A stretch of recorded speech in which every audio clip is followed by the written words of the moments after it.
is truth in journalism, where brave men and women gave voice to the voiceless. But then the corporations bought the journalist, poisoning the news that we are fed. With those tainted sources, all we ever ate was a steady diet of status quo. This hijacked narrative is the truth of mass suffering, injustice and corruption throughout our land. Status quo, status quo, status quo, status quo. To expose this shift to oligarchy came a band of honest journalists. They left the studio and hit the streets to give the microphone back to the people. From sea to sea, the people were empowered to share their truth. Their voices no longer stifled, reclaimed their power. Join the media revolution now.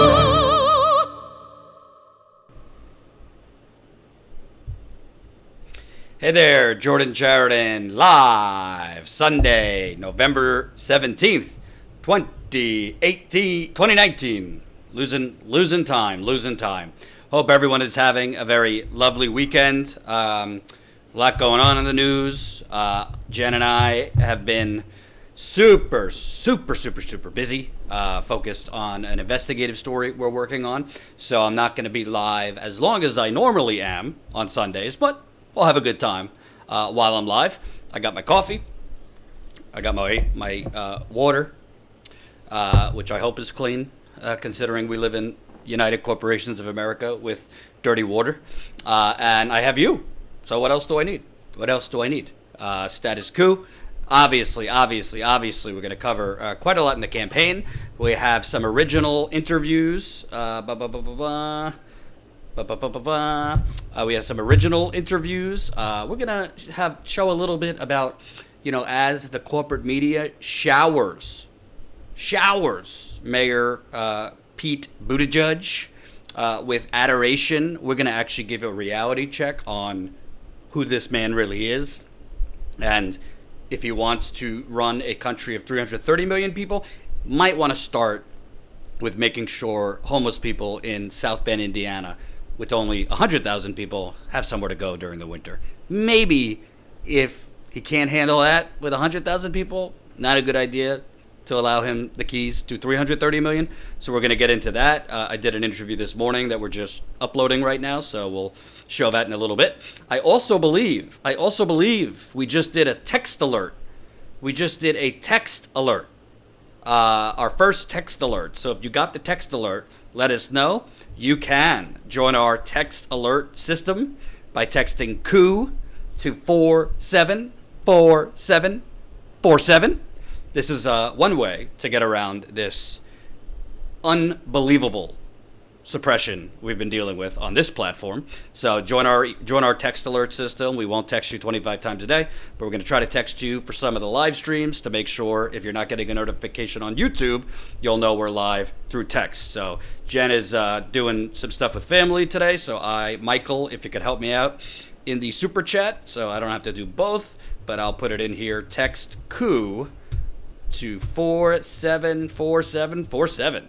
Join our email list. Join our text service. We are not the CIA, so we won't be able to get into your phones and invade your privacy. We just want to alert you. Also, we got a new thing going. We are live on Twitch. Oh, hold on.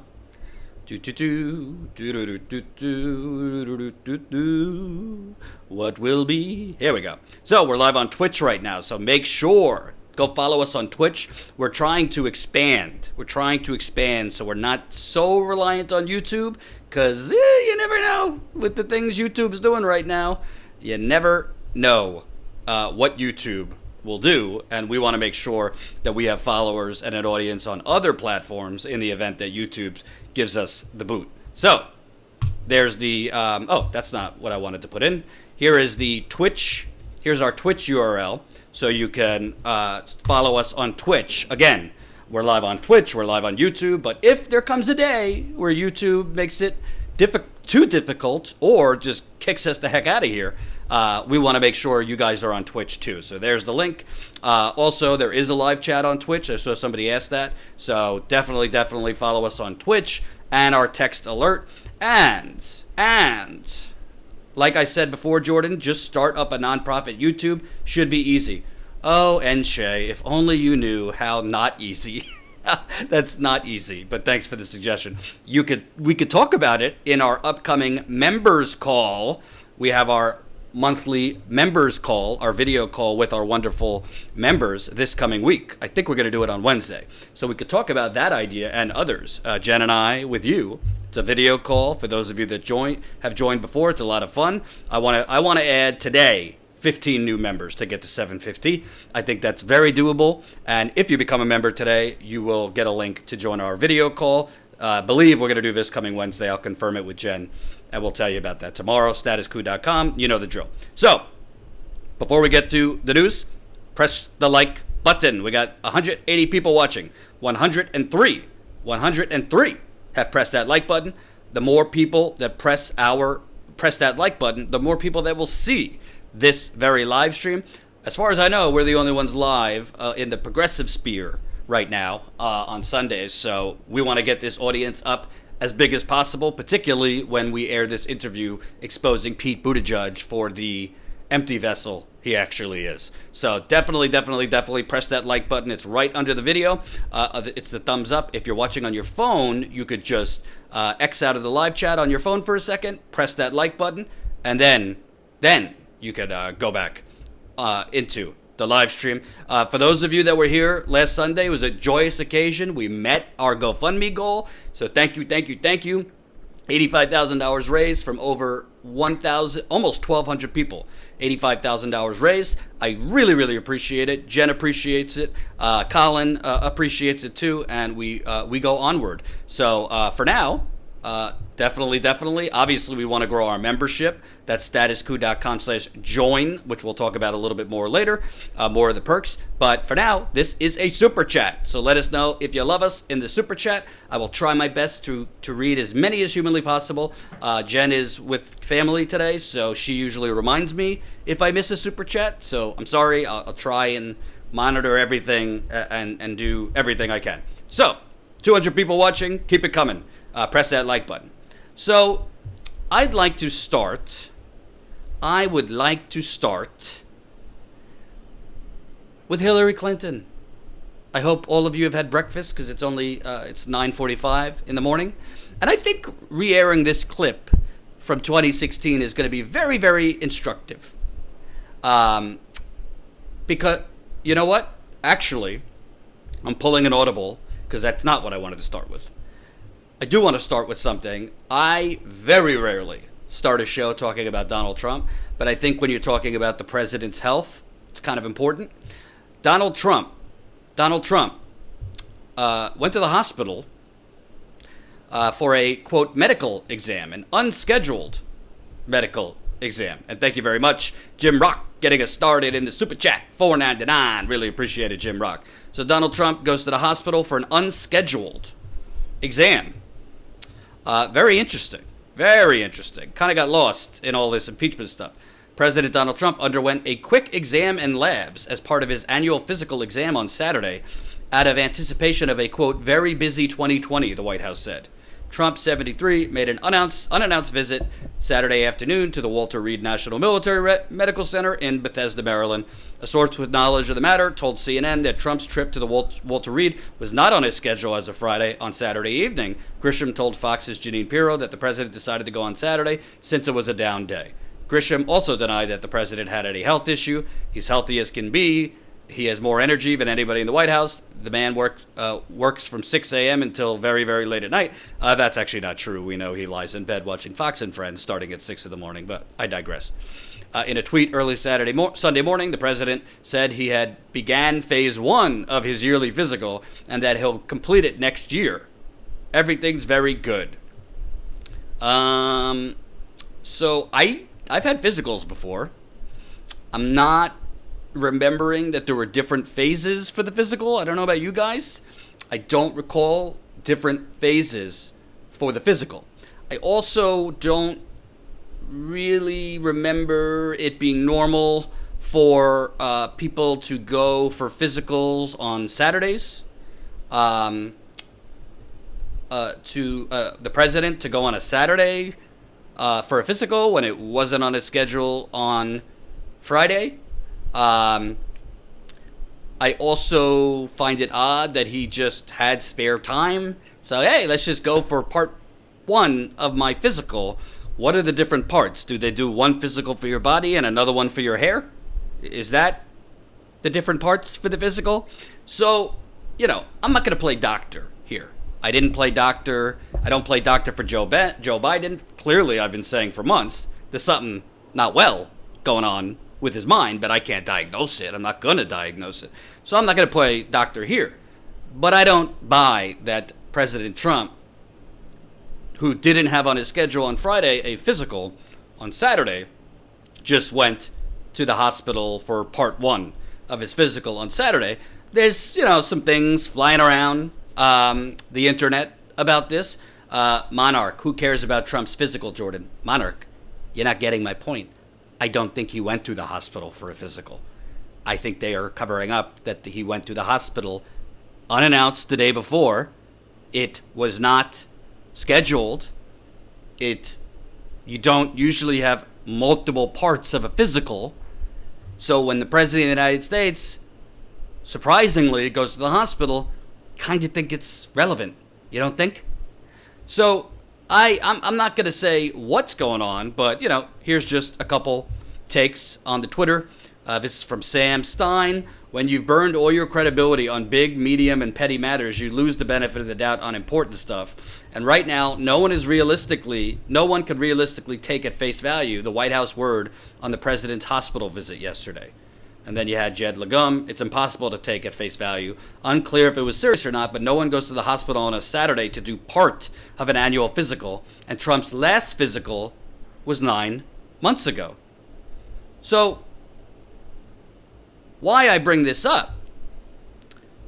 Trump, everybody's been talking about impeachment and, will he, can't be a heart attack, no heart. Impeachment, and will he be impeached? Will the Senate, convict him? Thank you, Kelly Elaine. I super chat so YouTube doesn't suppress status coup. Thank you so much, Kelly. We really appreciate that. I do believe super chats also help us elevate in the algorithm. I've read that. I don't know if it's true, but that's what I've read. So keep it coming in the super chat.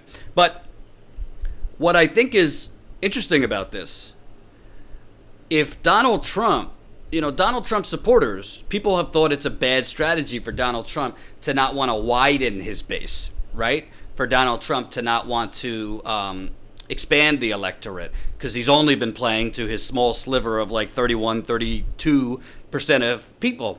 But his base is very loyal. However, if some form of health issue comes up, he's 73. From all reports, he has several Diet Cokes a day. Not exactly good for you. Eats cheeseburgers in bed. I'm not saying this to be funny. This is all stuff that's been reported. Not a drinker, but has some issues, it seems. If there's a health issue, there is a part of Donald Trump's base that voted for Barack Obama in 2012, 2008 and 2012, and then switched over to 2016. I think that 10% that voted for Donald Trump and then, voted for Obama and then switched to Donald Trump, that is going to decide the election. Not who wins the Iowa caucus, not who wins New Hampshire, who can pull support from those non-rigid, non-fanatic Trump supporters, because in that base are a certain sliver that aren't diehard Donald Trump. Well, if you got impeachment going on, who knows what else is going to come out from this impeachment stuff. Unlike Russiagate, I do think there's something there with Ukraine. I'm not covering it because what can I add that the rest of the breathless media isn't covering? But I think for Bernie Sanders, per se, I think that 10% that voted Obama switched over to Trump, if there are health issues, if the scandal is so rotten, if the stench coming out of Trump land is so odorous, I think those voters are up for grabs. And if Bernie Sanders in a primary can get of that 10%, 3 to 4% of those voters that voted for Trump over to him, he wins the Democratic primary with the unprecedented youth turnout that I think might be coming out for Bernie Sanders. So it's something to watch. I'm not going to make a big thing about it because we don't know. We don't know if there was an issue, but it's just not a normal thing for the president unannounced to go to the hospital on a Saturday for part 1 of his physical when, again, he just had a physical in February. I don't know why you're having multiple physicals. Unless in February for your physical, something came up and the doctor said, all right, let's check this again before the end of the year, which would be why you're coming in here. So that's why I wanted to start with Trump. And now I want to move on to what I think really sets up the rest of what we're going to talk about today. And we got 315 people watching. 176 of you have pressed that like button. So we need a whole lot more of you to press that like button. If we can get another 100 or so, smash that like button. More people that press the like button, the more people that will see this live stream. We got to get over 100 more of you.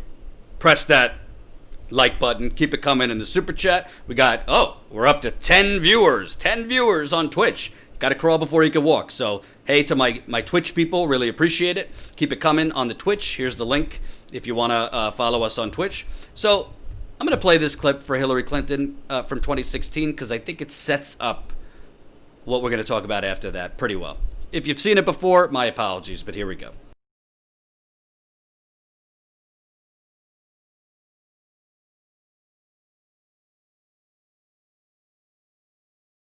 Persuading voters by saying her rival's universal health care plan is wishful thinking. People who have health emergencies can't wait for us to have some theoretical debate about some better idea that will never, ever come to pass. She drove wishful thinking. People who have health emergencies can't wait for us to have some theoretical debate about some better idea that will never, ever come to pass. She drove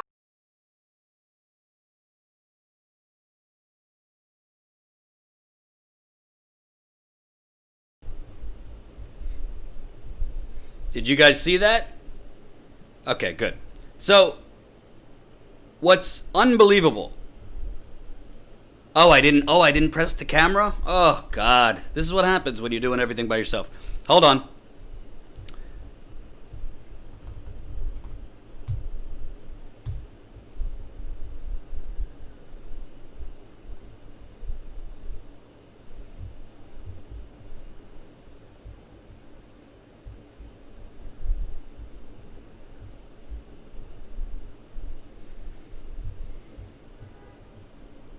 Let's go.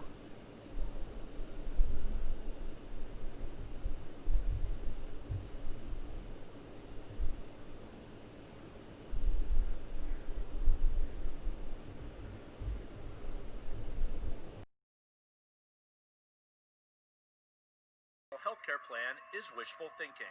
People who have health emergencies can't wait for us to have some theoretical debate. Voters by saying health care plan is wishful thinking.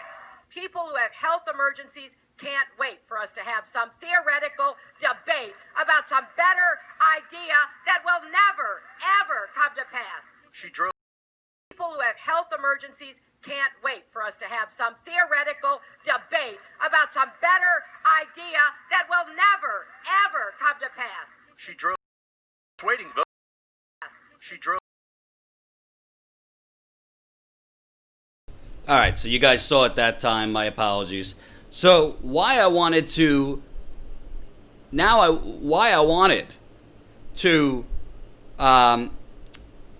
play that clip was because all we hear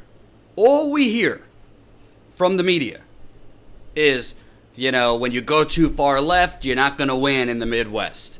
When you go too far left, that alienates Iowa voters. That alienates Michigan voters, Pennsylvania, Wisconsin, Ohio, you know, all the important states. The Democratic Party, you know, risks going too far left. And that's the calculation that Hillary Clinton and the neoliberal consultants that make up much of the Democratic Party that are still consulting candidates like Elizabeth Warren, Pete Buttigieg, Joe Biden, Kamala Harris, Cory Booker. That is what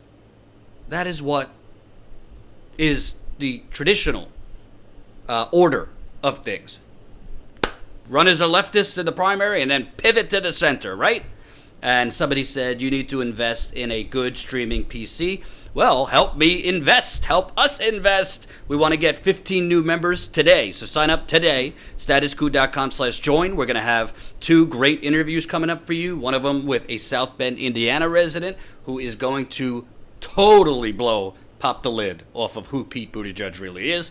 In this one interview, you're going to find out more about what Pete Buttigieg is doing in South Bend, Indiana, than you have from all of the corporate media combined in the last year. We also have an interview, a really interesting interview, with an activist from the Philippines. Everybody's been talking about Bolivia and the coup going on there, which is terrible.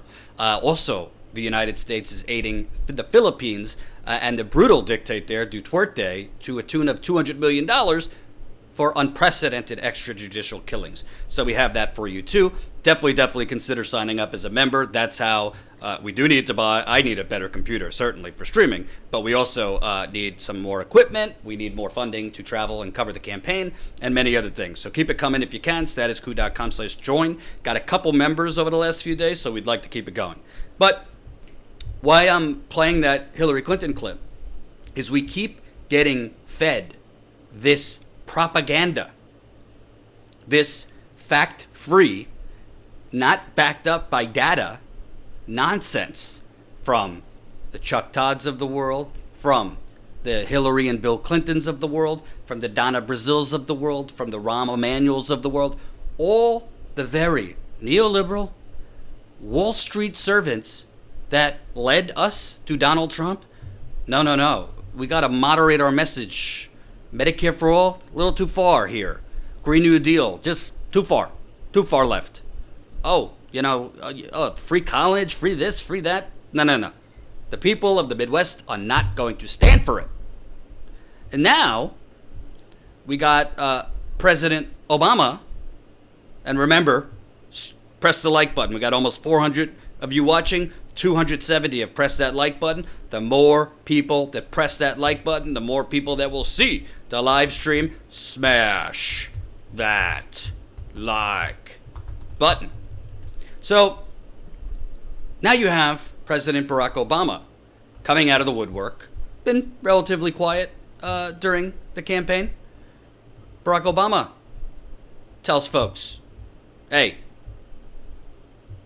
cut it out with all this going all to the left. Cut it out. Barack Obama. Hold on.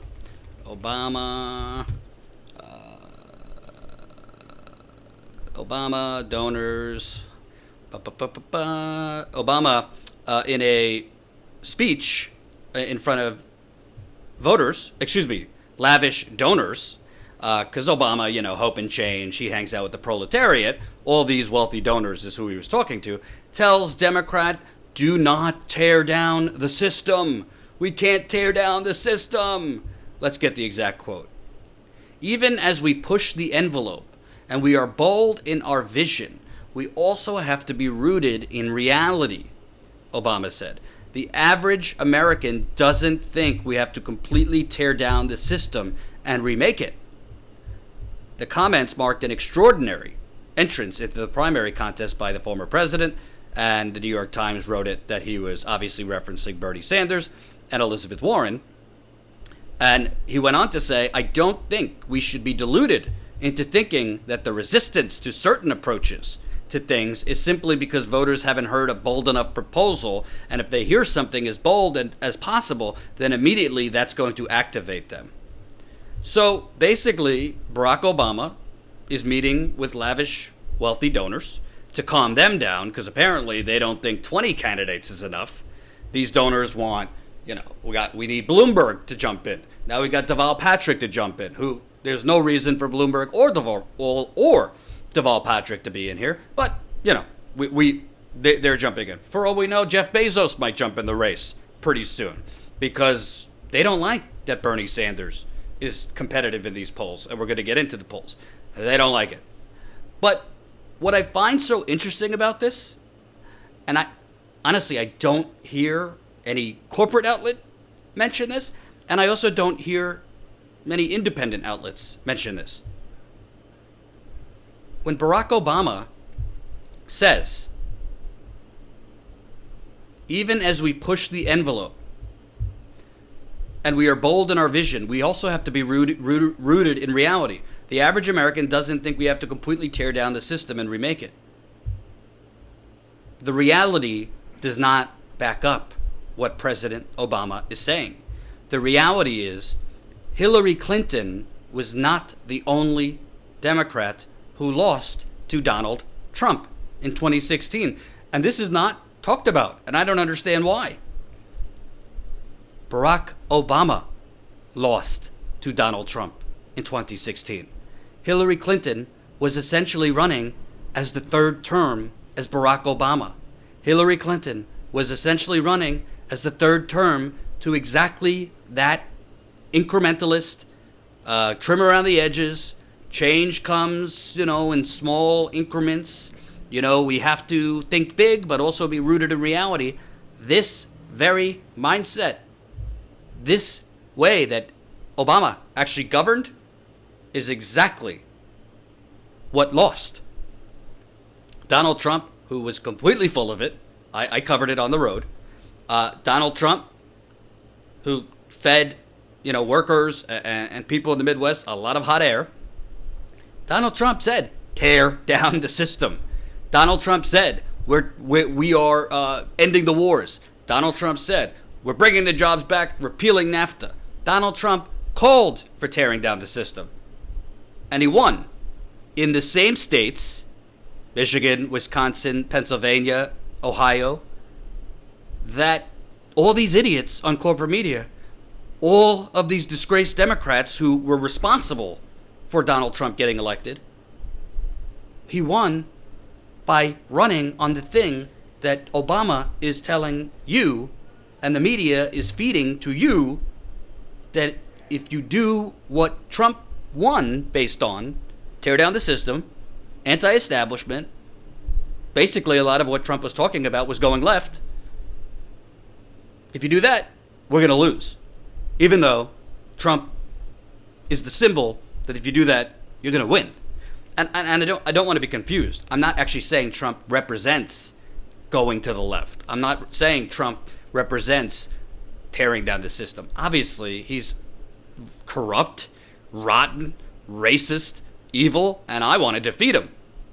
Just because I don't cover Trump 24/7 doesn't mean I don't find him a serious threat. It means I think there's other things to cover that's super important. Oh, we just got a new Status Coup member. Welcome to the media revolution. Miles, welcome. So we are now at 736 members, 736 Status Coup members. We got 14 more to go to hit that 750 number today. I think we could do it. If you're not a Status Coup member, let me just remind you what you are funding. Brand new reaction coming in from Rudy Giuliani. And right now, President Trump's former top advisor on Russia. More breaking news tonight on Rudy Giuliani. Trump lawyer Rudy Giuliani is under criminal investigation. President Trump is not going to cooperate. The latest on impeachment. Impeachment investigation. President Trump. President Trump. President Trump. President Trump. President Trump. President Trump's educational issues with the children that have been poisoned. We're at one of the encampments that homeless people are living at. It's really discouraging to notice these similarities where you have the administration going, there's absolutely nothing wrong with your water, but here, take these filters. Are you on Social Security? I am, but I work a full-time business. No, I know, but you're aware Social Security is a socialist program. Well, that's beside the point.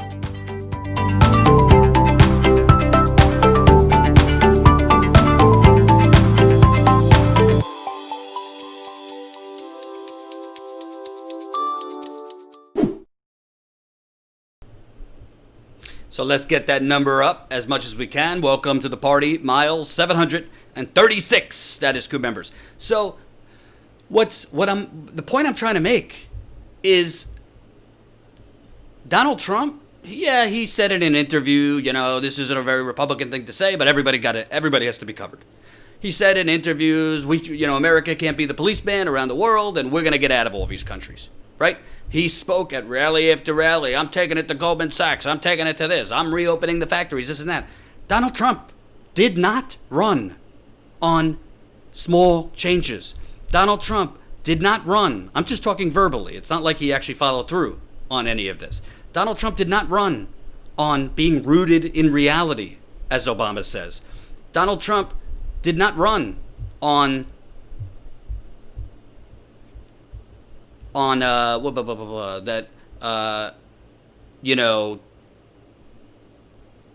giving people, middle of the road strategies like, let's do a public option in year 1 and then work our way up to Medicare for all. Talking to you, Elizabeth Warren. Donald Trump run on, we need to blow this thing up. And that sentiment has not changed in those states. And make no mistake about it, not to, ignore the rest of the country. The 2020 election will come down to still Michigan, Wisconsin, Ohio, Pennsylvania, Florida, possibly Arizona. So I don't know, and not that I would ever get invited on CNN or any of these outlets, which, whatever. I don't know. I guess because these pundits are paid to intentionally lie and be out of touch. Why are we listening? I mean, whatever. He's the president. I respect that he's the president, Obama. What he's saying, the actual truth, is the exact opposite. And what Hillary Clinton preached. Look at the results. This move, be moderate, be to the center, is a loser. It has lost over and over again. Maybe it wins in certain areas, maybe places like Iowa, but honestly, Bernie Sanders in 2016 lost the Iowa caucus by less than a point. I think he won. I've said it over and over. I think the media, the television networks called the race while he was down less than a point, and that set a narrative. There was some funny business with flip of a coin and all that. I think he won Iowa. But putting that aside, he only lost by less than a point. So is middle of the road that key? How is middle of the road in Michigan? How is middle of the road in the Midwest if Bernie Sanders won the Michigan and Wisconsin primary? The facts don't back it up. And frankly, do you think Warren has given up on Medicare for all? I covered it yesterday, 100%. And we'll talk about that next. And by the way, folks, just to remind you here, this is a super chat. If you're feeling a little super, let me know, because I'm feeling pretty super. Thank you, MT Unit, $5 in the super chat. Boycott the Humanist Report until Mike Figueredo stops using the derogatory term. Okay, boomer, just do this equals unsubscribe. To be clear, I like Mike. I don't know what you're referencing. I haven't seen his videos recently, so I like the Humanist Report. I like Mike. I can't comment because I don't know what he's saying, but I do not. Overall, I would not call for someone to boycott Mike. I like Mike. But thank you for the $5. I appreciate that. So why isn't Bernie Sanders' campaign making this case? I don't want to be critical. I don't want to be too critical, Bernie. But why isn't Bernie Sanders making this case that you guys are losers? I don't mean he has to call them a loser. But what Obama and Hillary Clinton and Chuck Todd and all these idiots are prescribing is exactly the reason we got Donald Trump in the first place. It has been a loser over and over and over and over again. How many times are we going to try this milquetoast liberalism? And by the way, Barack Obama in 2012 was on the verge of losing, too, based on running this middle ground liberalism. He's very lucky that a hidden tape came out with Gordon Gekko, Mitt Romney, basically saying 47% of the country are a bunch of loser, poor moochers. If that video didn't come out, who knows what would have happened. So I keep hearing this nonsense. And the reason Barack Obama is coming out now, the reason Michael Bloomberg is coming out, the reason Deval Patrick is coming out, Who knows? I am dead serious. Who knows? Maybe we got Jeff Bezos next. Bill Gates is not, because they are so concerned about defeating Donald Trump. The Democratic Party's number one enemy is not Donald Trump. And you must let that sink in. The Democratic parties would prefer 4 more years of Donald Trump. The Democratic Party would take 8 years of Mike Pence after that, rather than 1 minute of Bernie Sanders as president.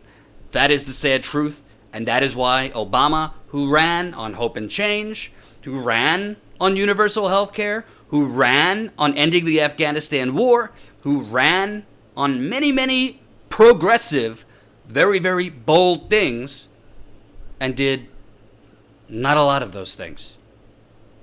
Some of the things he did were good. I think the Iran deal was good that Trump destroyed. Was Obamacare better than, SOL healthcare? Go to the emergency room and we all pay for it? It was better, but better's not enough. We need revolutionary. Carol Edwards, $25 in the super chat. YouTube is the worst. I agree. And by the way, just so you guys know, a lot of people have expressed to Jen and I that even though the GoFundMe's done, they would like to still, pitch in something per month on top of their membership. So if you'd like to do a recurring donation, I will put that link in the super chat. If you want to do a recurring donation, of course, we appreciate it. Thank you, Carol, for that super chat. We really appreciate it.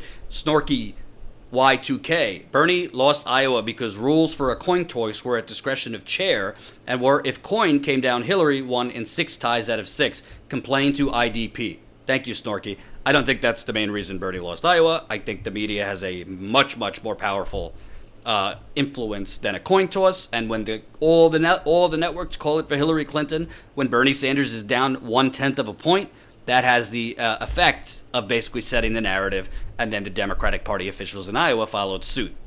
I mean, bottom line, in terms of delegates, they literally got the same amount of delegates, so it was essentially a tie. The percentage doesn't matter. They get the same amount of delegates. And honestly, even if Bernie tied Hillary Clinton in Iowa, that's as good as a win. The guy was down 60 points when he first announced to tie in Iowa and then clobber her in New Hampshire. Thank you, Bella Lou, $10 with an awesome sticker. By the way, this is, I think YouTube is allowing stickers now. So while they're screwing channels, at least they're allowing you to suppress yourself with stickers. So thank you for the $10. Somebody asked, what do you know about the Bolivia situation? There are videos of indigenous people and Morales supporters being horrifically beaten by opposition groups. Yeah, I'm trying to get Ben Norton on. I wanted to have him on this week to talk about that. I guess scheduling didn't work. So there's a coup going on, and the United States is aiding the illegal coup of the democratically elected leader in Venezuela, a elected leader who helped bring people out of poverty, did left progressive things. And the United States and the brutal fascist dictators they are funding around the world, including this new illegal president, they don't want progressive socialist policies. They don't want pro-workers policies. They don't want to embolden labor unions around the world. So that's why the United States is helping an illegal coup to force the elected president out of Bolivia.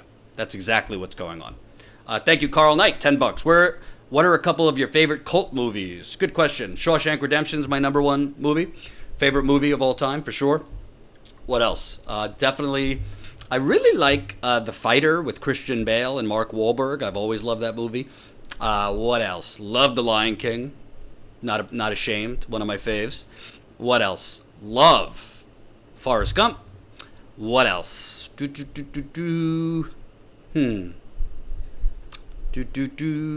love the 13th, that movie about slavery. I'm trying to remember what it was. I love Pulp Fiction. Unbelievable. Fight Club I loved. What else? Antoine Fisher was great. John Q with Denzel Washington. We're talking about healthcare. It was one of the most underrated movies of all time. I don't know if you've seen it, but basically his son is so low on the heart transplant list, and his son's going to die, so he basically just hijacks the hospital and takes hostages and stuff. It sounds kind of bad, actually, to get his son lifted, because this is the healthcare system we live in this world. And even if he moves his son up, the price for his son's heart transplant would bankrupt them. That's one of my favorite movies. Those aren't cult movies? Well, what do you want me to tell you? 13 Years a Slave, one of the greatest movies of all time, in my opinion. Yes. Thank you, Carol. Another $25, but I will happily feed the beast. Thank you, Carol. You're such an amazing supporter. I hope you're doing well. Joseph, Jordan, talk about the fascist Christian coup in Bolivia. Police and military denying socialists from taking seats in Congress. Potential civil war. I will do more on it. You have my word. I've been working on a massive story with Jen, and it's been taking up a lot of my time, but we will do Bolivia this week. So, to put a button on this, and I will, we'll talk about cult movies later. I want to get back. Progressives and Bernie Sanders, I hope in this next debate in 3 days, need to start making the argument. No. We don't have to move to the center. We don't have to move to the moderate position to win in Iowa, to win in Michigan, to win in Wisconsin, Ohio, or any of these places. That is why we are losing. That is why we have Donald Trump. Hillary Clinton ran on Barack Obama's policies. I know people are scared to, impugn impugn Obama, because that might not play well in South Carolina, this and that. You don't have to impugn Obama. But Bernie Sanders could simply say, we've tried this. Hillary Clinton ran on these moderate positions. Hillary Clinton ran on these incremental, we can't go too far to the left. How's that working out for you guys? This is what we ran on, and I don't understand why Bernie Sanders, why his campaign are not fiercely saying this. It doesn't make any sense. It is so obvious. It's staring you in the eyes. Hillary Clinton ran on this. Hillary Clinton ran as an extension of Barack Obama, and then lost to a reality TV star. Okay? So maybe the moderate position, maybe moving to the center, maybe offering little incremental steps before, in your third year, going for Medicare for all, talking about you, Elizabeth Warren. We'll get to that in a little bit. Maybe that's not the right move. Maybe that's not exactly what voters in the Midwest want, because they've already rejected it. So, moving on. Sorry if my stream is freezing. I am uploading an interview right now that I did with a South Bend, Indiana resident, so it might be that my computer is freezing a little bit. Hold on one second as that uploads. Let me take a few questions, comments, concerns as that interview uploads. Looking forward to airing that. Again, wait till you hear about what Pete Buttigieg is doing and not doing in South Bend, Indiana. It is atrocious. And saying hello to my friends on Twitch. We got 12 viewers over on Twitch. So reminding you folks, definitely follow us over on Twitch. We're trying to expand beyond just YouTube, because frankly, we're living in a world where one day in the not so distant future, we might not be able to stay on YouTube. Oh, and by the way, I think Bernie Sanders needs to do more of this. Watch how Bernie Sanders answered a question on whether Barack Obama should have deported 3 million immigrants. Watch this.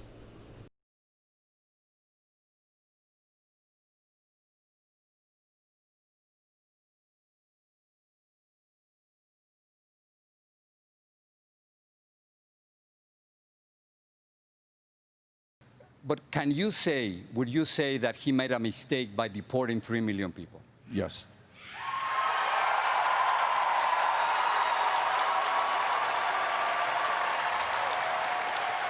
I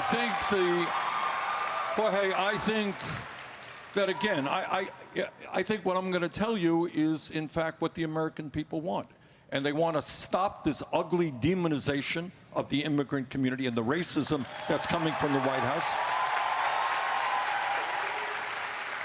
They want, not my idea, it's what the American people want, is finally comprehensive immigration reform and a path toward citizenship for 11 million undocumented. And here's a promise that I make. I don't make a whole lot of promises. But on day one, Jorge, I will undo the damage that Trump did, and among other things, reestablish the legal status of the 1.8 million young people and their parents eligible for the DACA program. Okay, so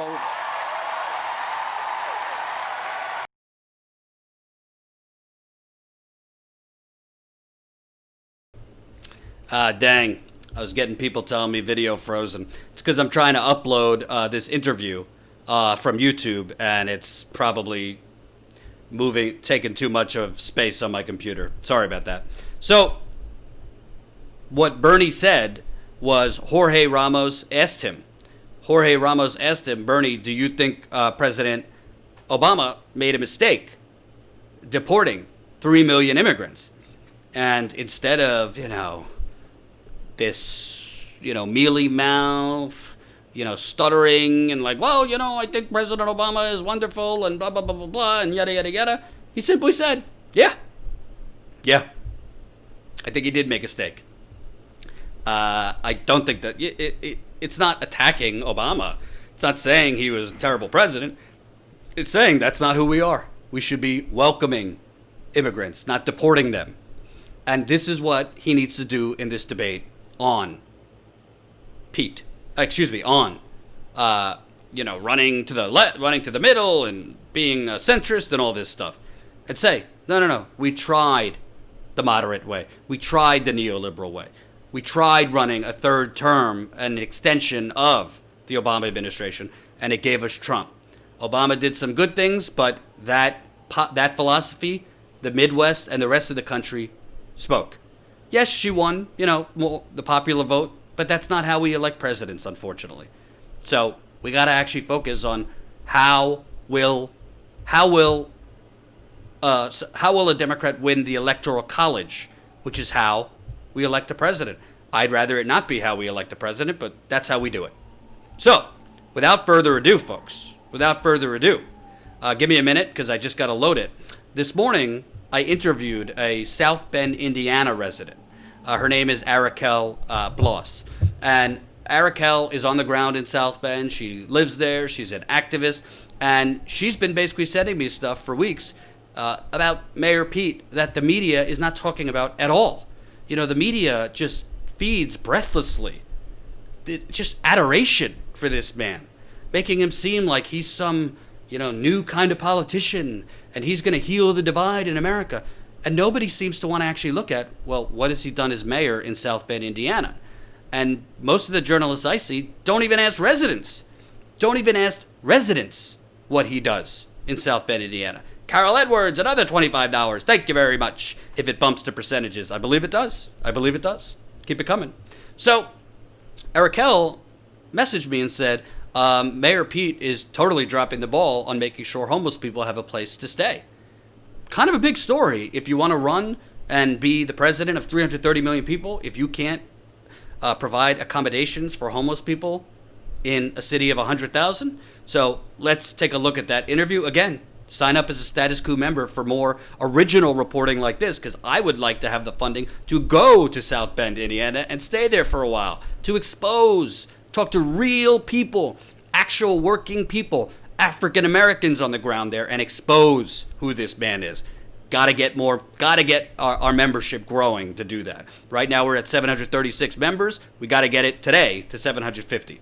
Let's keep going. Here's my interview with Arakel. Give me a second, because I just gotta load it in, so it's gonna go black for a second. Choo-choo-choo.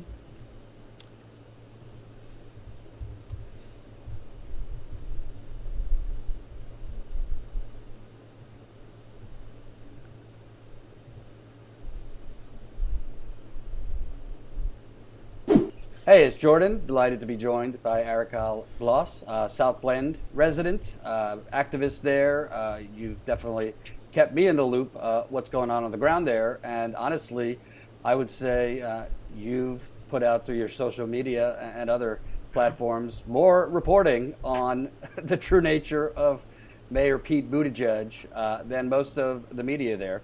So we see the new poll where he is in the front of the Iowa pack. There's been a lot of talk about he could heal the wounds of America and bring people together, this and that. Not that much reporting on his actual record in South Bend. A little bit here and there on obviously his contentious relationship with the black residents, as well as a police cover-up.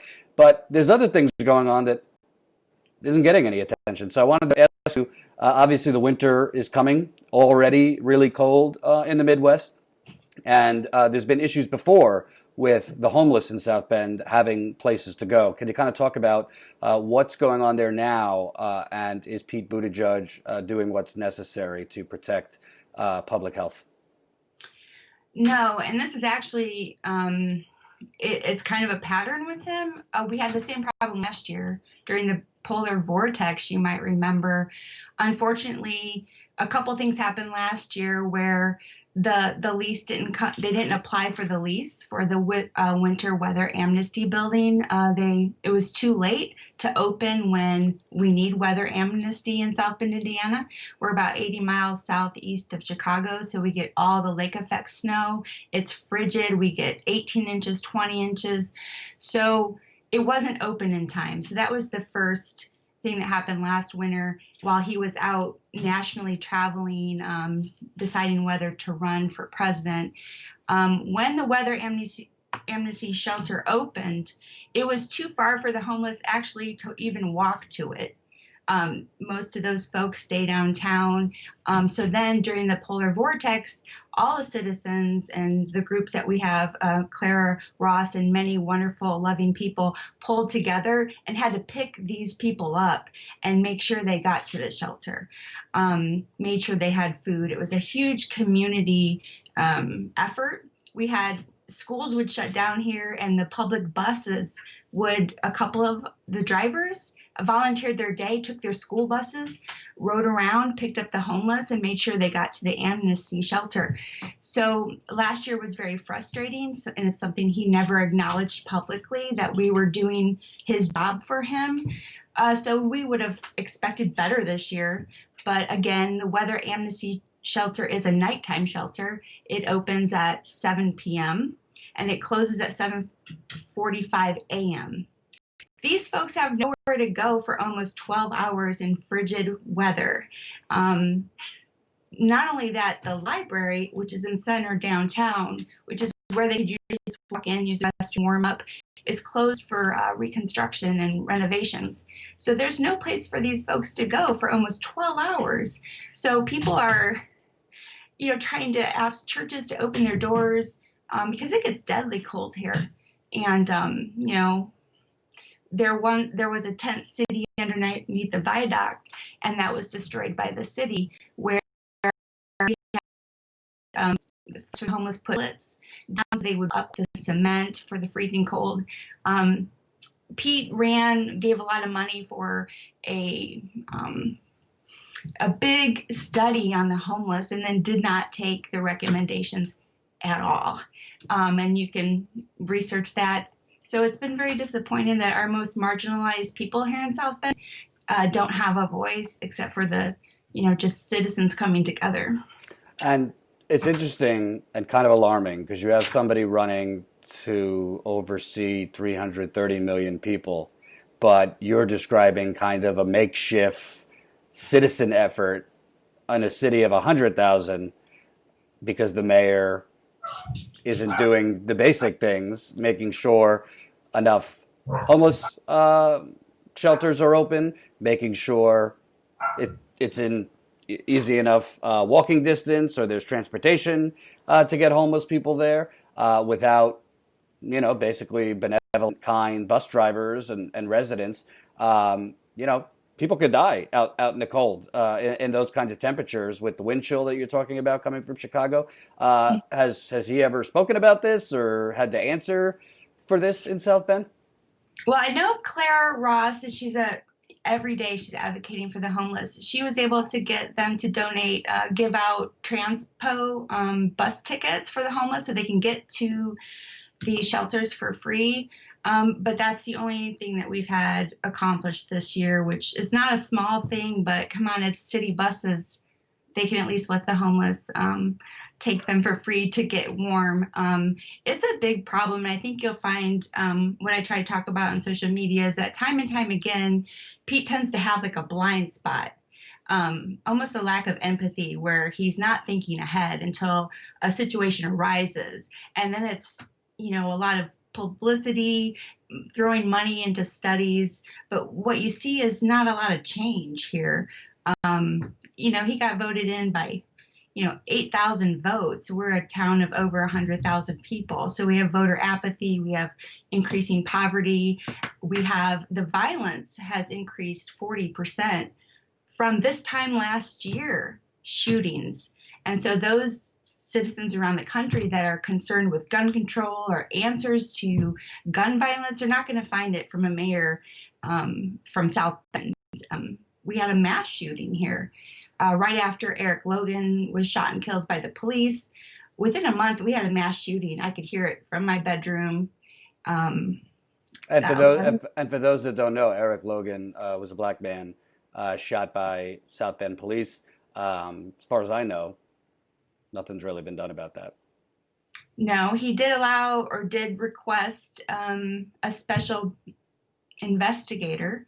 And we're, of course, everyone's trying to be patient with any word, but we've not heard any word on the progress of that investigation if there was police wrongdoing. And for your folks that don't know, the officer that shot Eric Logan did not have his body cam on. And the summer prior, we had paid, I think it was $1.8 million for this body camera system for our police for exactly these kinds of reasons.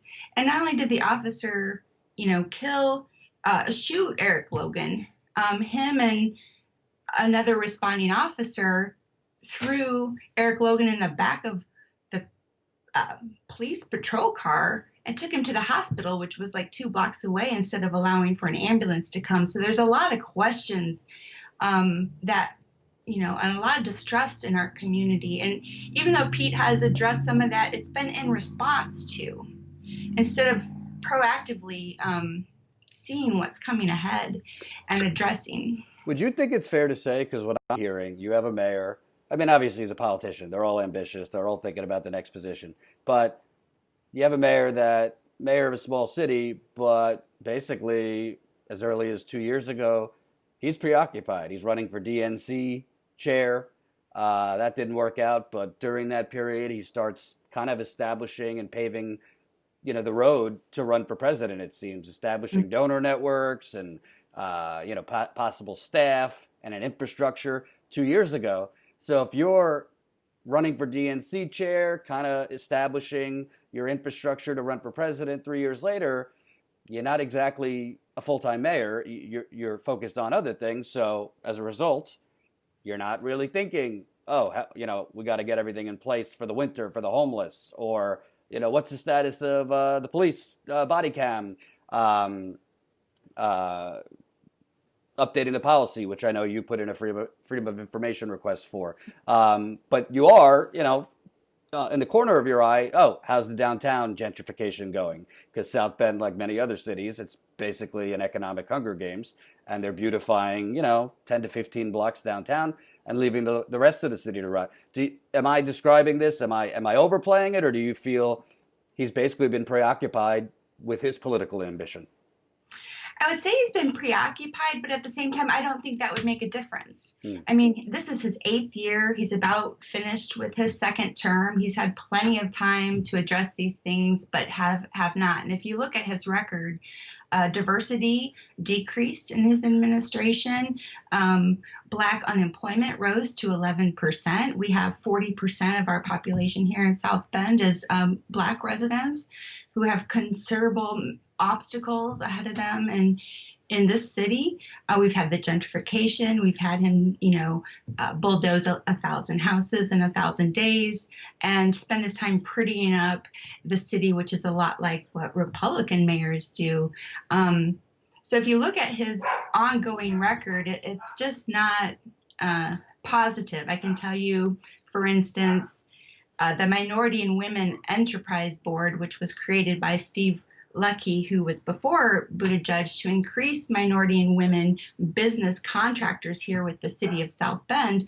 Under Pete Buttigieg, the last 2.5 years, they never met. And there is an ordinance saying that they're supposed to give quarterly reports to the mayor so he can ensure they're doing their job. Well, out of 1,831 city vendors registered, 8 of them were Black business owners. 20 of them were women business owners. And we had a budget of $1.9 million that could have been going into these communities, into these small businesses that just got ignored. So there's been many opportunities to uplift our folks here, and people just didn't do their jobs. And we started the interview talking about basically, the homeless are really screwed by lack of shelter. For some reason, a library is deciding to do construction in the heart of the winter. That library was used for amnesty for the homeless. Can you kind of talk about, in San Francisco and Seattle and many parts of the country, I mean, the homeless work. I mean, they go out and they're working, but they can't afford a place to live. Is the homeless population, has it become more people that actually work part-time jobs and this and that, but just can't afford rent in South Bend, which I'm assuming if they're gentrifying, rent is going up in South Bend? Yeah, it is. And it's a really sad thing. I mean, you can ask almost anyone who's been a longtime resident in South Bend, and the characteristics of the homeless here has changed. I mean, you have people with degrees, you have folks that have jobs or, just had a little bit of obstacle, and now they're on the corner. I mean, we have panhandlers here all over the place, and you'll hear cops say, well, some of them are tricking you. Well, you're always going to have that.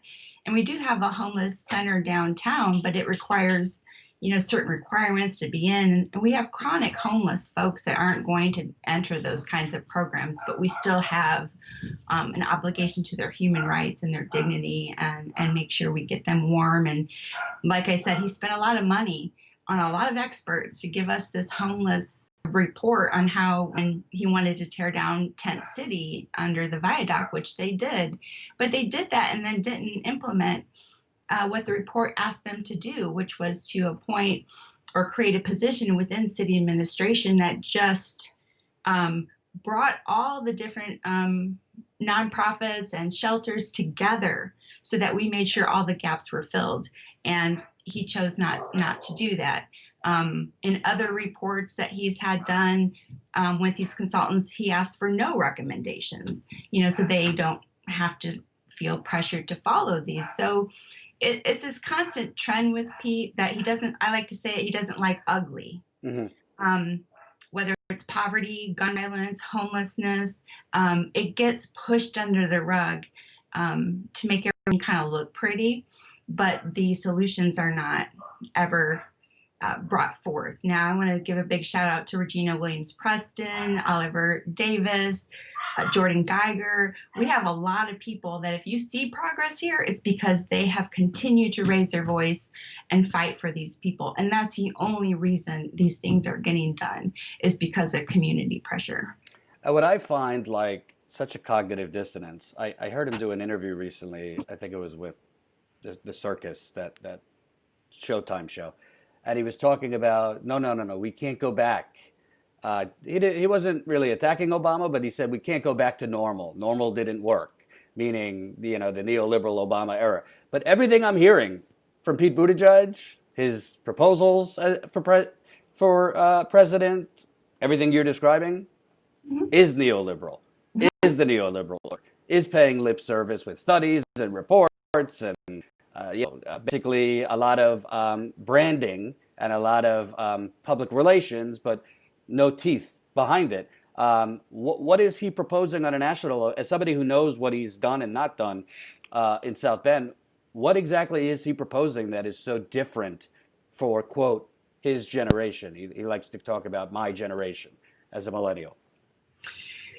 Yeah, I think he feels very proud about being data-driven, but we don't need to be data-driven. We need to be human-driven, right? So, you can write policies and procedures, and some of those aren't even correct in the city, but if you're not looking at the human consequence or the results of your 1,000 houses in 1,000 days, then you hurt our most marginalized people, and we've seen that throughout. But what I find interesting is that Pete Buttigieg has put out the Douglas plan. And you might have seen the Intercept report that they had these endorsements of, prominent Black leaders in South Carolina, which they did not have. And they used pictures from Kenya to promote this email. And that's kind of what we're saying, is that as much as he's trying to befriend the Black community, it's not genuine. And he's not going to win that community. These folks are, no stranger to politicians making promises that are never kept. I mean, they can spot these folks a mile away. So Pete Buttigieg is the very, very last person that should be touting that he knows the plan for Black America. I mean, it's a joke. I mean, our Black citizens here are suffering greatly, and he's throwing money at it the last 3/4 of this year because he's running for president. But he's not had any success. You haven't seen any numbers, whether it's diversity in his administration or the numbers of homeless or the violence here. It's not gotten better. And I know you can't speak for all of South Bend, because how would you know what other people are asked? But I'm curious. Obviously, there's been national media in South Bend. I mean, as he's risen in the polls. Do you get a sense that the national media is inquiring at all or in depth or asking residents about his record in South Bend, these issues? It seems when I see stuff from reporters in South Bend, it's just a lot of fluff.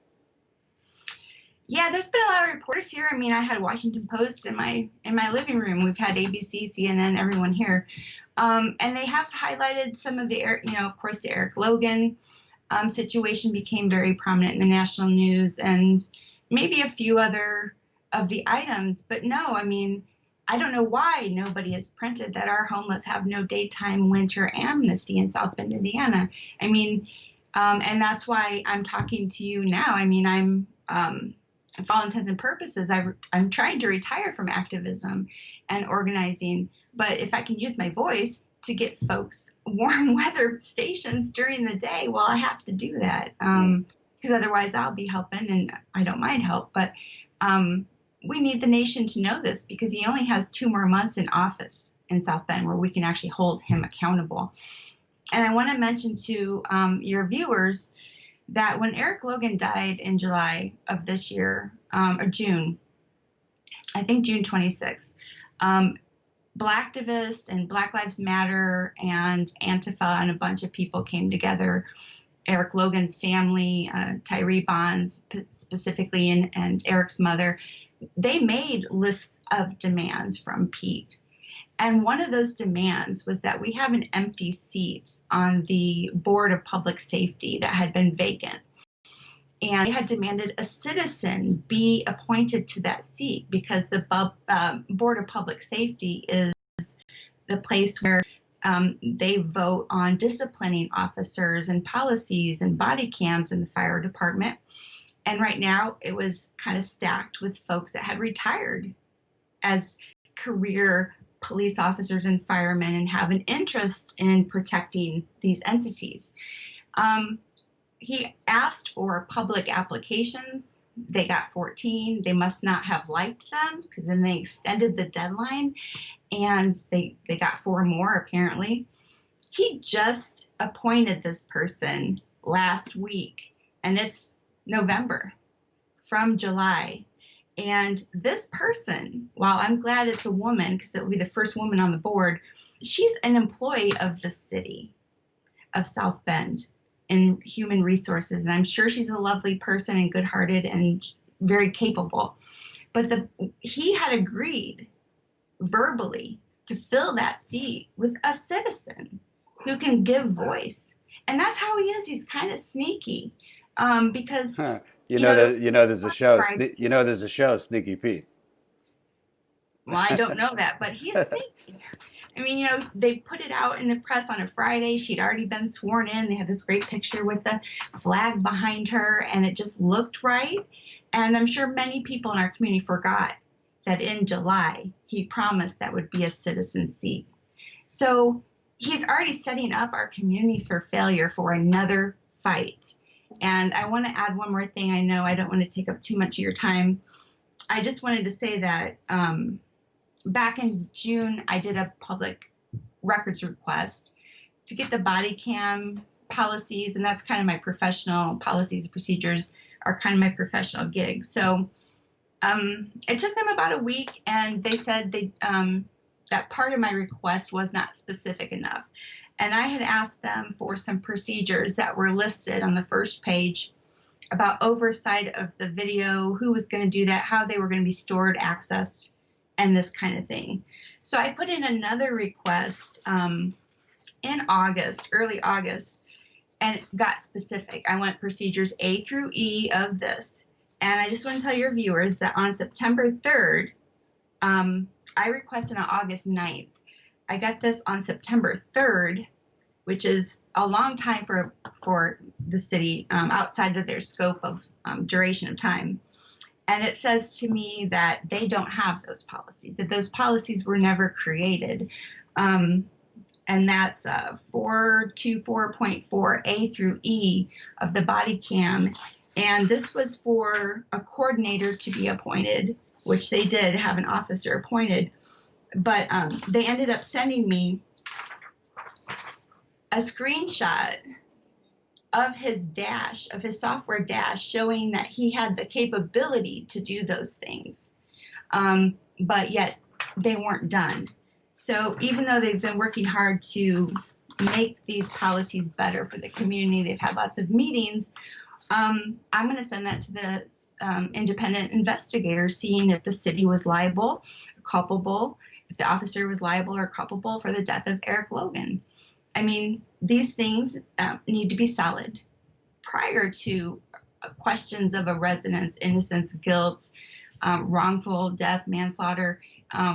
So people need to be held accountable. Even if the officer resigned, the chief of police hasn't been fired over this. What we see time and time again is that officers that have been involved in racist circumstances documented, there is no consequences. I mean, these gentlemen that were involved in the shooting, they had a list, they got, they had a list, and we don't have the citizen seat to speak for the citizens on the Board of Public Safety. So it's just continually disappointing. It's a lot of show and not a lot of resolutions for folks. Two things. It's amazing to me that you are doing more journalistic work than the journalists there, because I'm pretty sure there are no journalists doing what you're describing. Secondly, I can't speak for the audience, but I think they'll agree. Don't retire quite yet. We need you in the fight. Don't retire from activism. People, it could burn you out with everything else, being a parent and running your life. But we definitely need. I think most viewers, and hopefully when this gets shared broader, would not have known about any of this, and I would not have known unless there are people on the ground informing journalists that want to look into this. So thank you very much for taking the time. I'll keep in touch with you, Arakel Blas. Wait. Oh, go ahead. Can I add one thing real quick? Yeah. Can I ask your viewers that if you care about our homeless here and want to lend your voice to our efforts, to please email Mayor Pete at southbendin.gov, and please ask him to immediately provide warming shelters for our homeless for 24/7. Mayor Pete at southbendin.com. .gov. Yep. Great. Thank you, Erica. Thank you, Jordan. Hope you enjoyed that last video. Hop on over to statuscoup.com where you can sign up for our email list and become a member for as low as $5 to $10 a month. Membership is how we grow. That's statuscoup.com/join. And remember, join our email list so we can grow the revolution with you.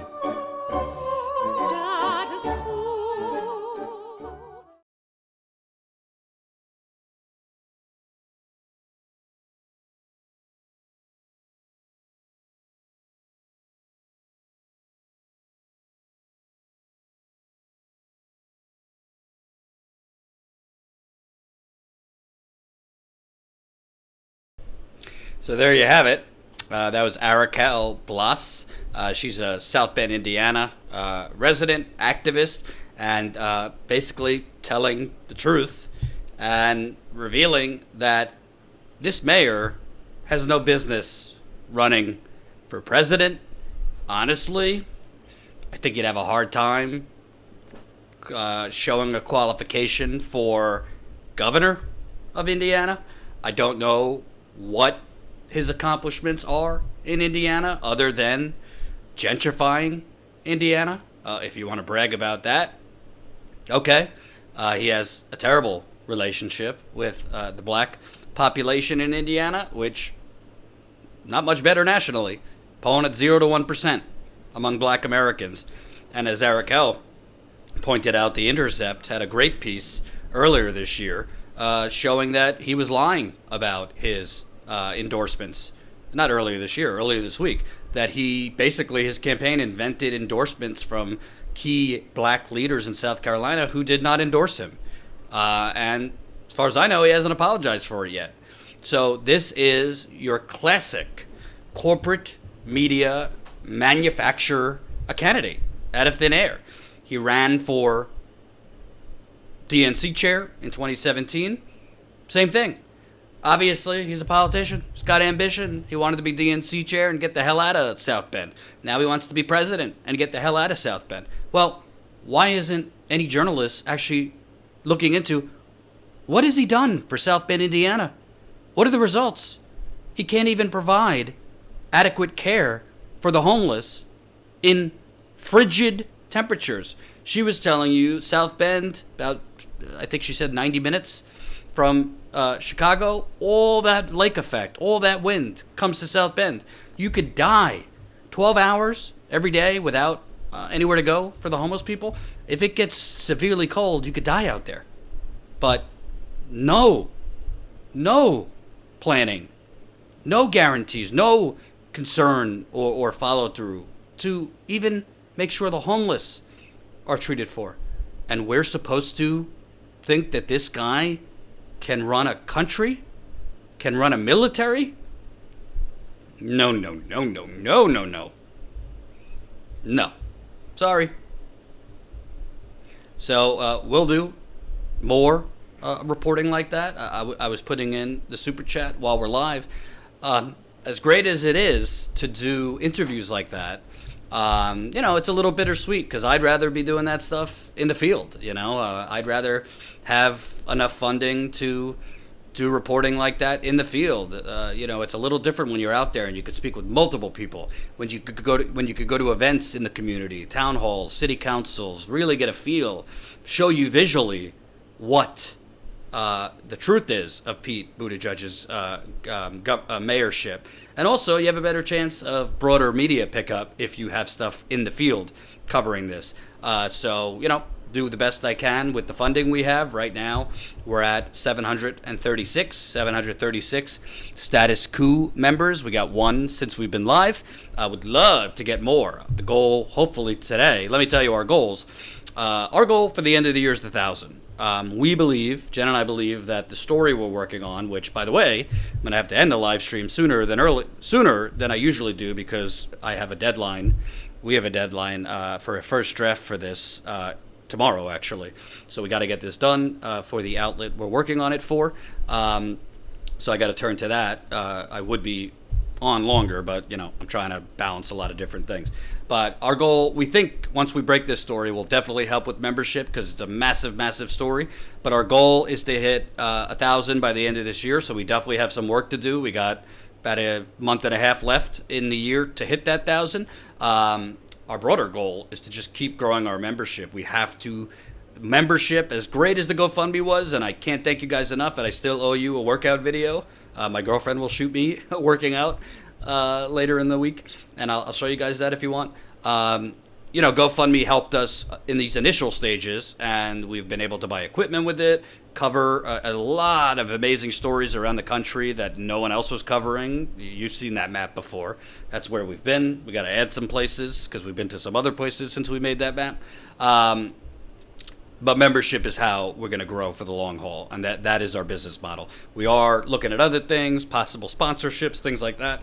But in the short term, you could help us grow by signing up at statuscoup.com/join for as low as a cup of coffee a month. You could sign up statuscoup.com/join. Pick your poison. Well, don't be poisoned.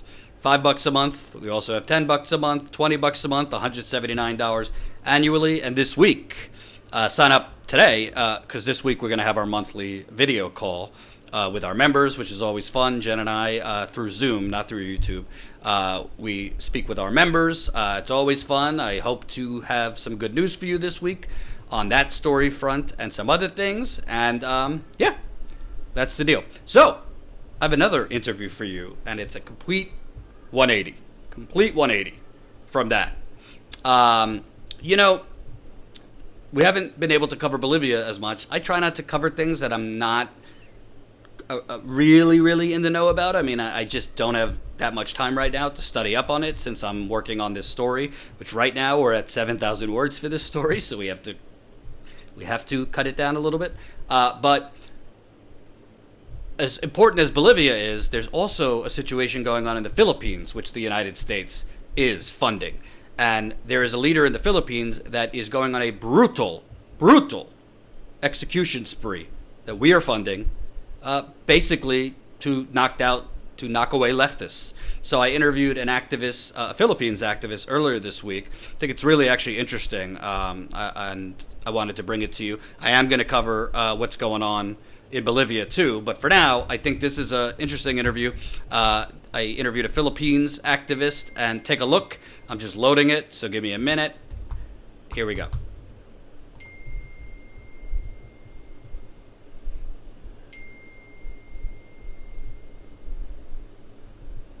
Well, first I have to load it.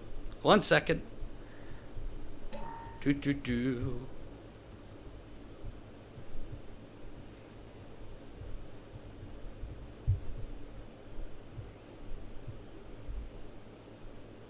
Hey, it's Jordan. Happy to be joined by Joan, Philippines activist, and wanted to have you on. There's a lot going on, obviously, in the news about Bolivia.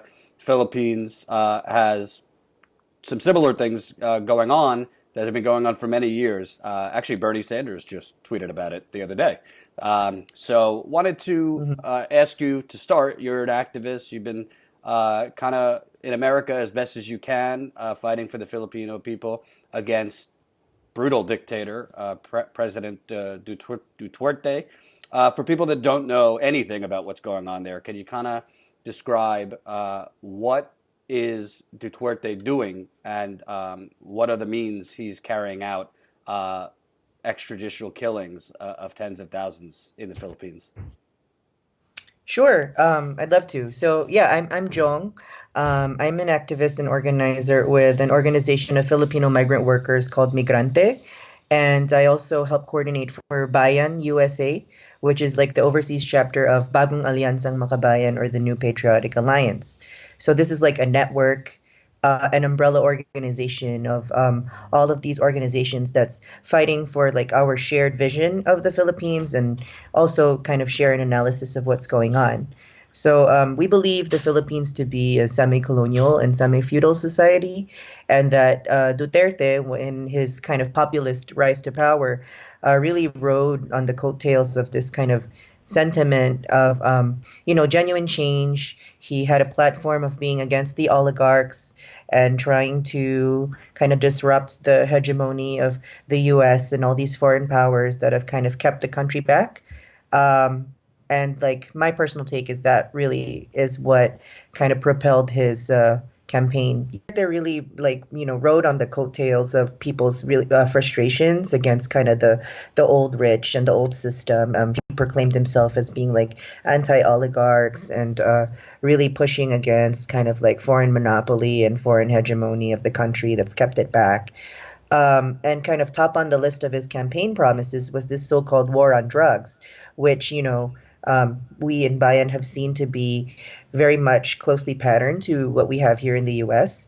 of, just this really ruthless search and destroy and identification of drug users and suspected sellers, or what we call pushers. And and the thing with Duterte is he's kind of justified and created the conditions to really embolden the police and the military to take it a step further and actually commit these extrajudicial killings without the benefit of due process, as long as you've been identified or even just suspected of drug use, or especially the selling. There have been like wholesale murders in broad daylight, especially, and we're seeing a pattern, especially in urban poor communities. Mm-hmm.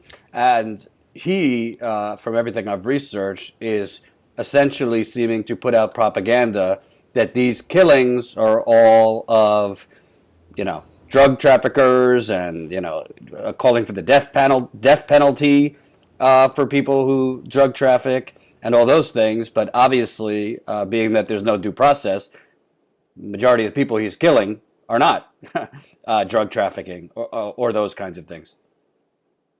Yeah, I want to say, as of the last quarter, the number was already in the 30,000s, although, of course, the official count is much lower. And we in Bayan and our close ally called the Malaya movement, we believe this to be essentially a war on the poor, because, as I've mentioned, the trend of these vigilante-style, extrajudicial, no due process kind of killings is happening really mostly in urban poor communities and kind of targeting, these small scale sellers. Not that I'm condoning them, but really leaving out the big fish, and kind of like failing to recognize not only where the drugs are coming from, but even kind of the social roots of why people have turned to drugs. Mm-hmm. And the economic system there, you mentioned the basically foreign influence holding back the Philippines for decades. He ran against that. What has he done economically? Kind of sounds a little bit like Trump, pretending to be this populist everyman, fighting against Goldman Sachs and the oligarchs and these kinds of things. And then he comes in and litters his whole cabinet with bankers and Wall Street people. Is President Duterte doing anything that would help the poor, help the workers there? So yeah, just to kind of build off of what you said, the resemblance, is really strikingly similar between Trump and Duterte, and the fact that, they've ridden on these populist platforms only to kind of renege on all of that when they got into power.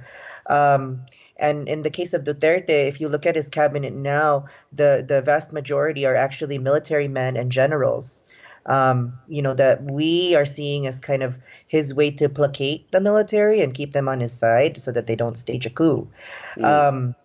But in terms of policy, so one of his other campaign promises was to end a system of contractualization in the Philippines, which in a nutshell is basically keeping people underemployed or in a state of like job security, so that they would find some kind of employment for a few months, but right under the time where they would gain tenure and job security and benefits, they would be let go and have to find another job.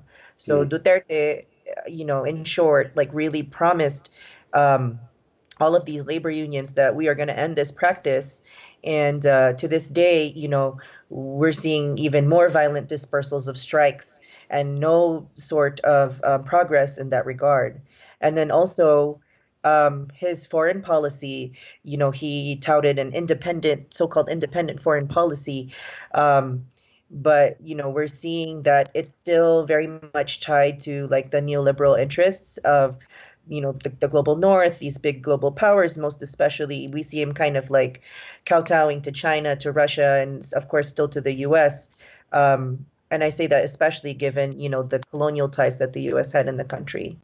Mm-hmm. And with China, there's been a lot of contention. Seems like he has let Chinese ships into the South China Sea, which is obviously, a contested area. Can you kind of talk more about what he's been doing as far as, it seems, catering to China? So yeah, we actually call it the West Philippine Sea because it is very much a contested area, but that's fine. It's the But it's the white American in me. I didn't know. no, it's okay. But so like that area with the Scarborough Shore and the Spratly Islands is very rich in oil, and it's actually one of the richest like coral deposits also in the world. And it's if you look at the location, it's a very vital trade route, which is really understandable as to why China would really want that.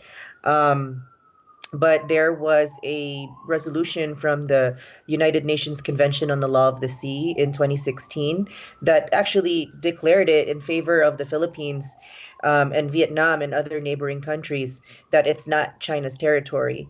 And that if it's under a nation's sovereign territory, they have exclusive rights to fishing and all that stuff.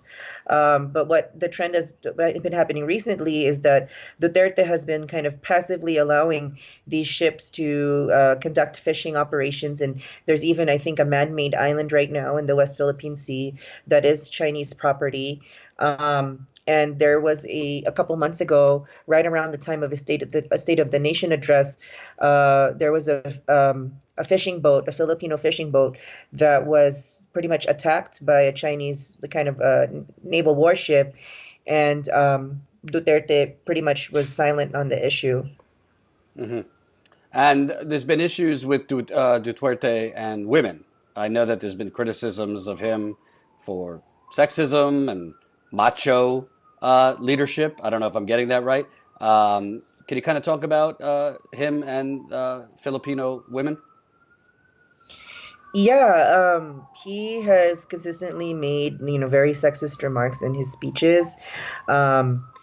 He's talked poorly of the vice president, Leni Robredo, because she was recently appointed as this drug czar that they're okay, the drug war isn't working out, so we're going to put you in charge, kind of like a catch-22. And then him and one of his handpicked senators who used to be police chief said, you can't cry and you can't sit pretty while you're in position. So kind of very, very, just sexist remarks.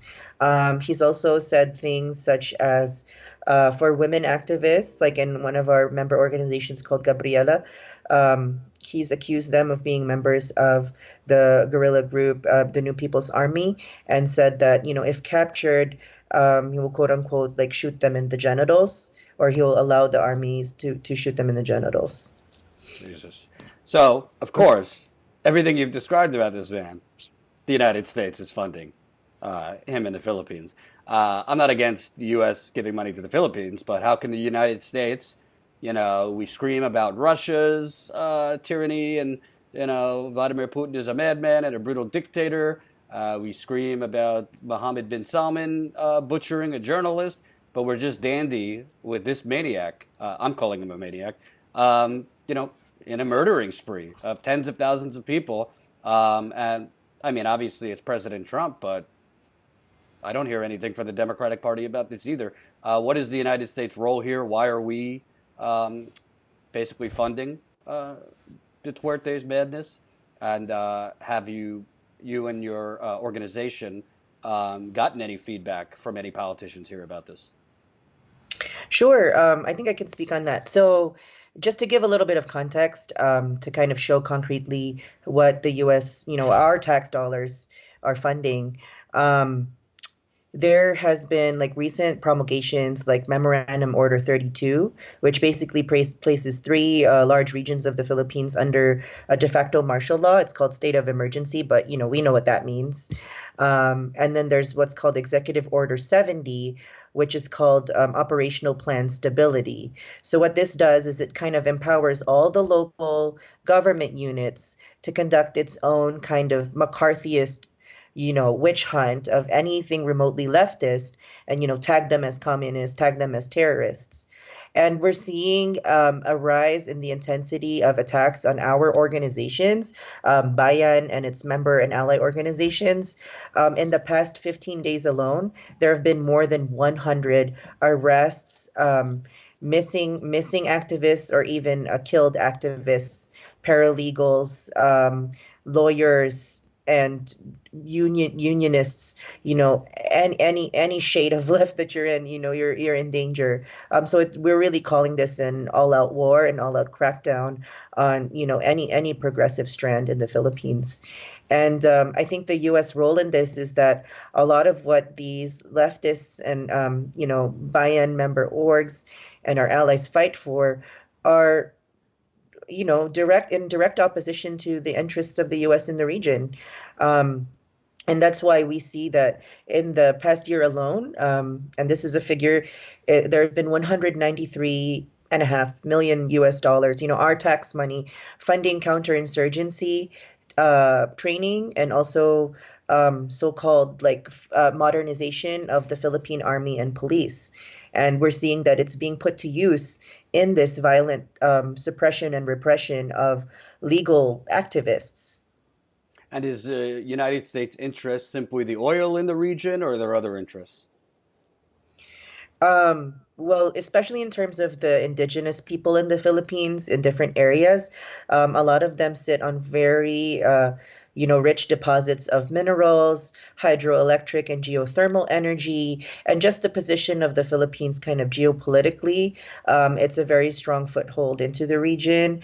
And I guess from the U.S. perspective, could be used as a foothold kind of to keep China in check, which is why, we see all this rhetoric against China, but then, we kind of see there might be some sort of vested interest in there and how the U.S. kinds of drums up that propaganda, but is silent on its crimes, on Philippine soil.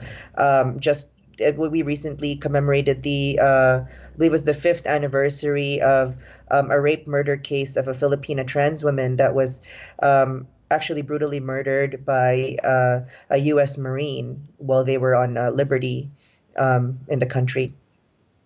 And her name is Jennifer Laude. So you're Filipino activists, your organization, what are the key demands? Also, I believe President Duterte was reelected within the last year or two. So what are the key demands that immediately you want viewers watching, U.S. citizens and citizens around the world to be calling for in the Philippines? So yeah, we're calling to to stop these raids, stop these killings, these attacks against really legitimate grassroots, community-based and oriented organizations. And we're calling to defend all of these human rights defenders, whether it be in any kind of form you can.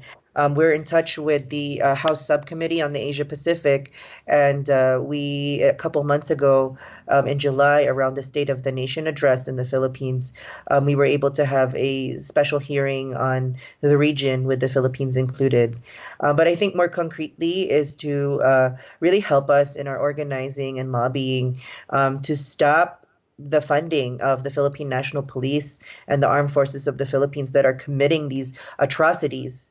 Both these attacks and raids of suppression, but even the above mentioned drug war that's really hurting and killing the poorest of the poor in the country. And like I said, that's 193.5 million of our U.S. tax dollars that could be used to fund stuff here, schools, healthcare, roads.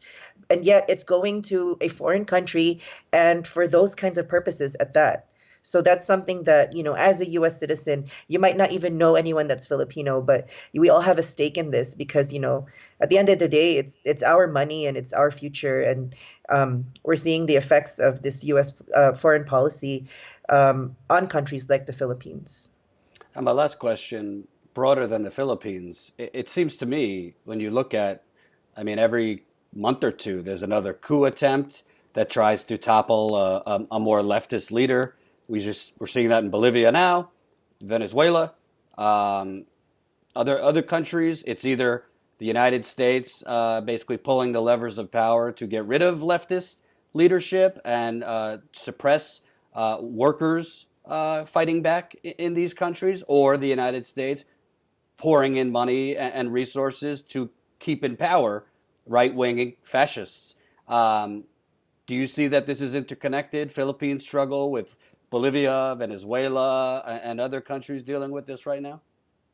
Most definitely. Like if we look at the global system of imperialism, I'm going to use that the U.S. really benefits and supports and is kind of the figurehead of, then it makes sense that, on one end, it's going to do all it can to destabilize and topple leftist leaders, but also pour funding and support, whether that's like moral support or propaganda, in support of these, right-wing and fascist leaders.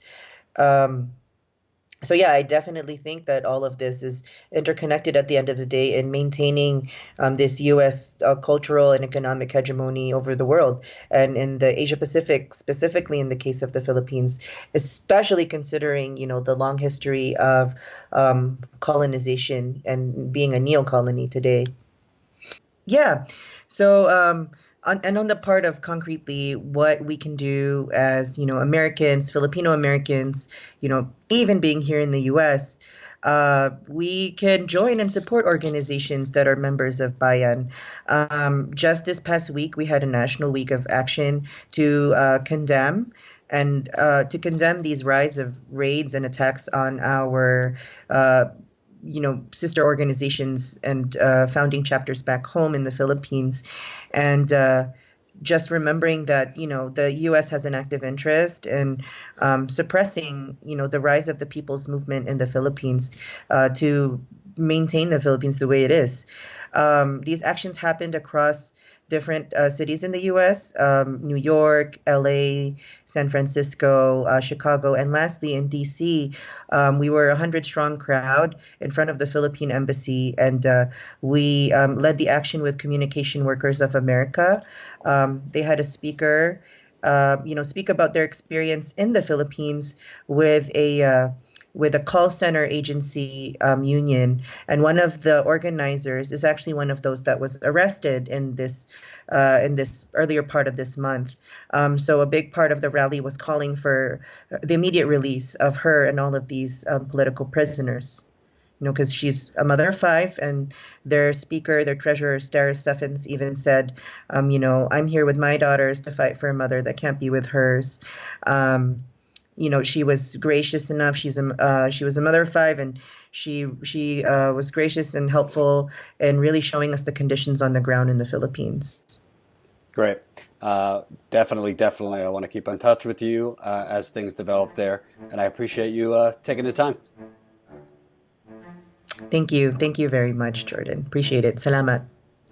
Hope you enjoyed that last video. Hop on over to statuscoup.com where you can sign up for our email list and become a member for as low as $5 to $10 a month. Membership is how we grow. That's statuscoup.com/join. And remember, join our email list so we can grow the revolution with you. Status quo.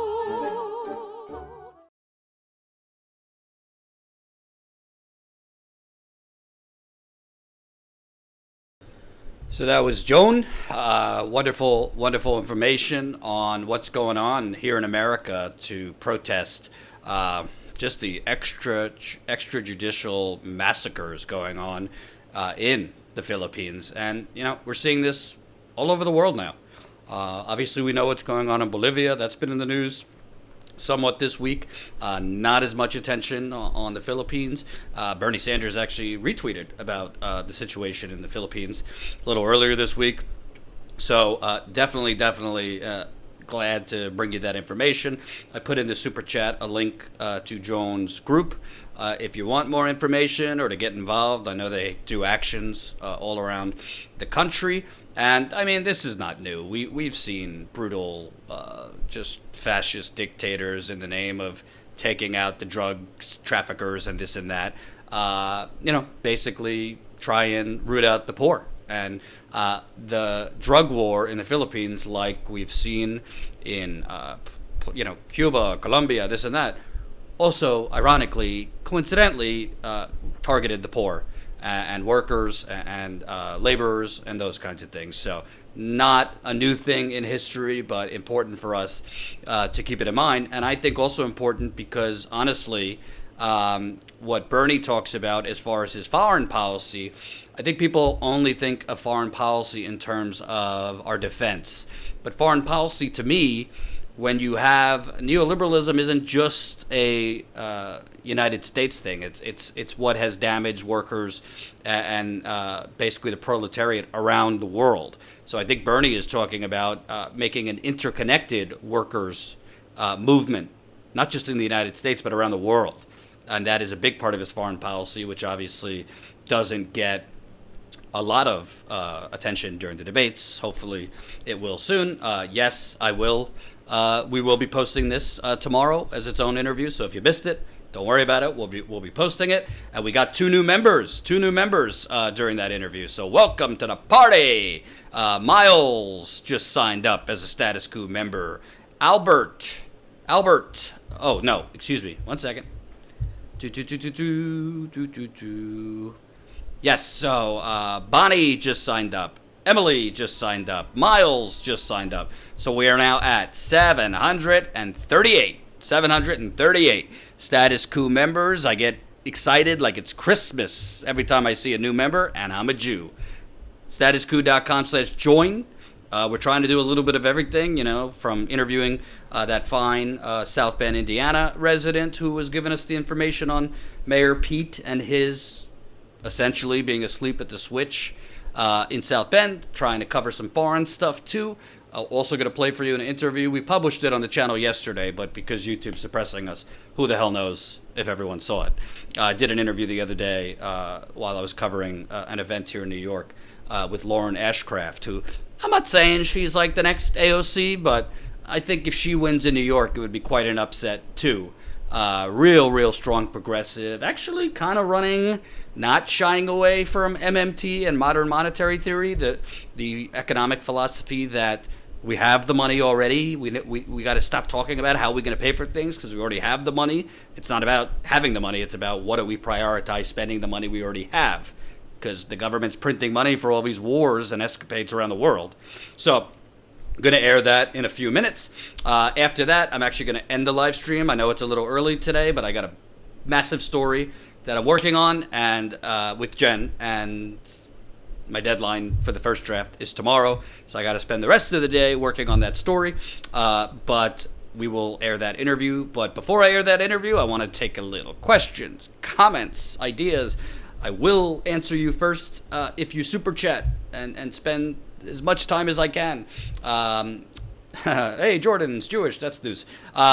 So, couple things. We are actively, like we're saying, we're trying to grow our membership. So obviously a lot of you are already members. We're at 738 now. Goal for the end of the year is 1,000. So we got some work to do. I believe that would be 262 members away from that 1,000 mark. And membership is as straightforward and direct as it can be.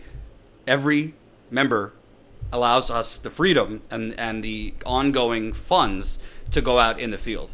And it's kind of cyclical. So if we have the funding to go out into the field, when we're out in the field, we tend to sign up members at a faster rate.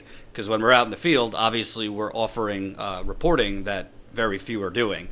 So it kind of is more of an enticement when we're out in the field to then get more people to sign up. And when we're in the field and get more members to sign up, then we're able to stay out in the field and go out in the field longer. So it's all kind of cyclical.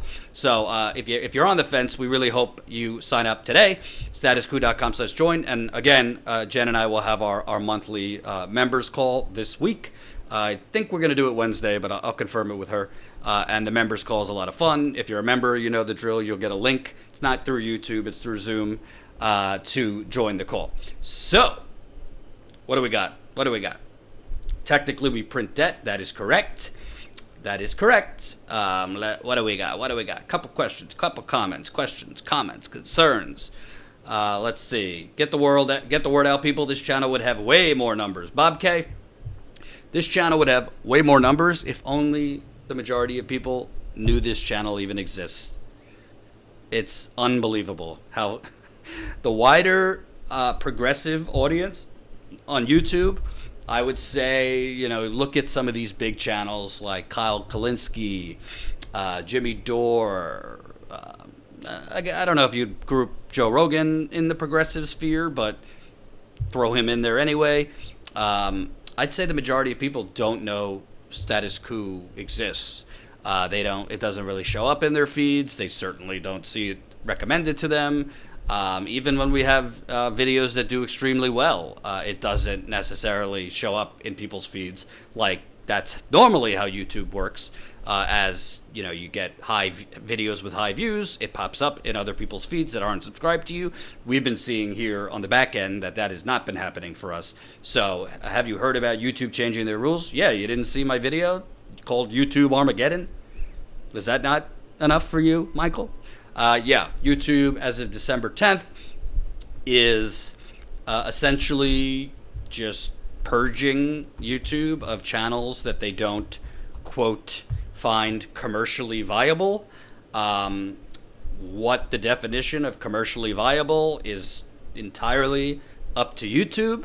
Frankly, I'm hoping this is not the case, but it would not surprise me if they kick out progressive channels. It would not surprise me if they shut this channel down. That is why we've been pushing you to sign up ASAP at Twitch. We are live right now on Twitch. We don't have a big following on Twitch, but you know, we want to grow on other platforms. In the unfortunate event, if we're deemed not commercially viable, and it's kind of laughable actually when YouTube says not commercially viable. Let's talk about what that means. First of all, not commercially viable is actually what they mean is not suitable to our advertisers, because YouTube isn't for you anymore. It's all for its advertisers. So that's number one. Number two, it's unbelievable to me because not commercially viable to advertisers means the channel is not making YouTube enough money. But a lot of channels are not making money because YouTube is demonetizing every one of their videos. So how could a channel make significant money if YouTube is basically removing its ability to make money?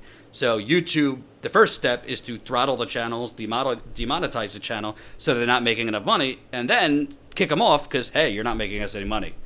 It's kind of ridiculous. I'm not going to lie to you. Little nervous about it. We're hoping that's not what happens. I read the policy. It is intentionally vague. It starts December 10th, so relatively soon. Hopefully, they are not going to screw us. Hopefully, they're not. That policy is not going to kick us off. But that's why we're trying a lot of different things now. So for the almost 400 people watching, this is not like a request for like. We're not asking you to do these things for fun. We're asking you to do these things for for us to succeed, but also for, frankly, our survival. I mean, if we are kicked off here, I don't expect it to happen, but if it happens, we need a way of alerting as many of our subscribers as possible of what our next step is, whether that be Twitch, whether that be going live on our website, which we have to redo. So that's why we're asking you to sign up for our text alert system. It also helps us while we're on YouTube to get around the suppression. So we sent out a text alert for the live stream today. Hopefully those of you that, I think we have 150 already, have signed up for our text alert. We're not texting you like when we wake up in the morning, you know, when we're going to take a shower. It's, you know, certain live streams we're going to text you before we go live. When we're in the field, we're definitely going to text you when we're going live in the field, because we definitely want you to know, like, hey, Status Coup is in the field. We're about to do an interview wherever we are in America. So sign up now. Text Coup to 474747. And we are not the CIA, so we will not be hacking into your phones or anything like that. And also, if you can, definitely sign up for our Twitch. You know, we're small there. We just started, so I'll show you right now. We got 10 people watching. Let's see how many followers we have on Twitch. 141, so better than nothing. We just signed up there, so definitely keep on following us there. And we definitely need to redo our website. That's for sure. So that's the deal. I hope that answers your question. We're excited on our membership growing. We were obviously pushing GoFundMe in the short term, but now that we're done with GoFundMe, we definitely are pivoting to that membership. So if you're not a member yet, we hope you'll sign up. I mean, feel free. You could support whoever you want, but in my opinion, I would rather, as a consumer, support people that are actually walking the walk, not just talking the talk. Mad about Shelley. Just joined the text alert. Awesome. Awesome. Glad. So, and just me, no super chats on Twitch. I do believe there's actually a way of contributing financially on Twitch. Colin would know more than I, but I do believe there's a way. Arakel, thanks Jordan for helping us highlight what's happening in South Bend. Let's hope our homeless get 24/7 options for winter weather amnesty. Arakel, who's the wonderful resident in South Bend that we just interviewed, thank you for taking the time. I asked her an hour before, hey, can I interview you? I'm sure she had things to do, but she made the time. And honestly, Eric, and we're going to post the interview tomorrow too, so you'll be able to rewatch it if you missed it. But a resident who works, is a mother, she's taking the time to file Freedom of Information requests, do all this stuff, get in contact with City Hall, try and get in contact with the mayor, all things that you would think journalists are doing. I mean, I don't live there, so maybe there are some good journalists, but I don't think they're filing the Freedom of Information request Arakel was, because if they were, she wouldn't have to do it. So thank you, Arakel. We're going to keep in touch because, scary enough, according to the Des Moines Register, this guy is leading in Iowa. I take that poll with a grain of salt. It just came out yesterday. They don't stipulate. They say we called, use landlines and cell phones, but they don't talk about, well, how many landlines did you call versus how many cell phones did you call? We do know if they're calling more landlines, it's mostly older voters. Bernie's strategy is to bring out more young people. And, I mean, that was the Des Moines Register poll. A CBS News poll that just came out this morning has Bernie and Biden in the lead in Iowa. Let me find this. Here we go. So, yeah, Bernie and Biden in this CBS poll are leading, 22-22. Buttigieg, 21. Warren, 18. So, basically a toss-up in that Iowa, but far different than the Des Moines Register CNN poll, who had Pete at 25 and Warren at 16, Bernie and Biden at 15. So I really think it's a toss-up. And honestly, if Pete was going to have his little surge, to front-runner in Iowa, I'd like it to be now, before the next debate, because I cannot wait. Listen, I'm no fan of Cory Booker or Kamala Harris. I mean, not that a white person can't speak up against Pete Buttigieg. I'd like Kamala Harris, Cory Booker, Kamala Harris, to ask Pete Buttigieg why his campaign is going around saying 3 prominent black politicians in South Carolina endorsed him when they didn't. Sometimes you could say, oh, we're running around, we're understaffed, even though Pete has raised a hell of a lot of money and has a big campaign. We just made a mistake, miscommunication. They haven't even said that. They haven't apologized for it. So you have a terrible relationship, Arakel can tell you, with black people in South Bend, Indiana, and now at 0%, you're inventing black support. How's that going to work out for you? Maybe he wins Iowa, but that's not going to do you so good if you are basically persona non grata to African Americans in South Carolina and Super Tuesday states. It's kind of weak sauce, and you're not going to win a Democratic primary if Donald Trump has more black support than you. That's saying something. That is saying something. So, let's get a couple more questions, comments, concerns. Reminder, we're at 738 Status Coup members. You can become a member for as low as a cup of coffee a day. A cup of coffee a month. $5 a month could get you a membership at Status Coup. And on our membership call this week, I think we're going to have... I don't want empty promises, but I think we're going to have some news. This week. So that should be exciting. So, moving on. YouTube is definitely going to go on a channel and non-channel user ban. I agree. YouTube should become a public property, much like when CERN, Inventing the Web, gave to the public property. I think YouTube, Facebook, Amazon should all be public utilities. It really shows the dangers of monopolies, the dangers of essentially unaccountable private vultures censoring information. Because without information, without truth, that's how neoliberalism lives on and on and on. Chris Hedges writes about late-stage capitalism. one of the things that is keeping capitalism from dying is censorship, is the suppression of independent and honest news. I don't have a problem. I have no problem with CNN, MSNBC, more corporate outlets being on YouTube. What I have a problem with is an uneven playing field when users' feeds are stuffed with this junk of corporate outlets, and the rest of us are lying in a cave not to be seen. I mean, I go live on Facebook like once in a blue moon. When I was going live on Facebook, I think my page has like 20,000 fans or something like that. I get like 5 viewers. It's ridiculous. It's ridiculous. So, anyway, how do I opt out of supporting Mayo? I don't know who Mayo is. Jordan, you know dang well they are lying about Mayor Pete. We're into 2016 tactics all over again, and we must find a way to prevent them from stealing this campaign. Of course I know they're lying about him. Why do you think I aired that interview? I'm trying to show people they're lying about him.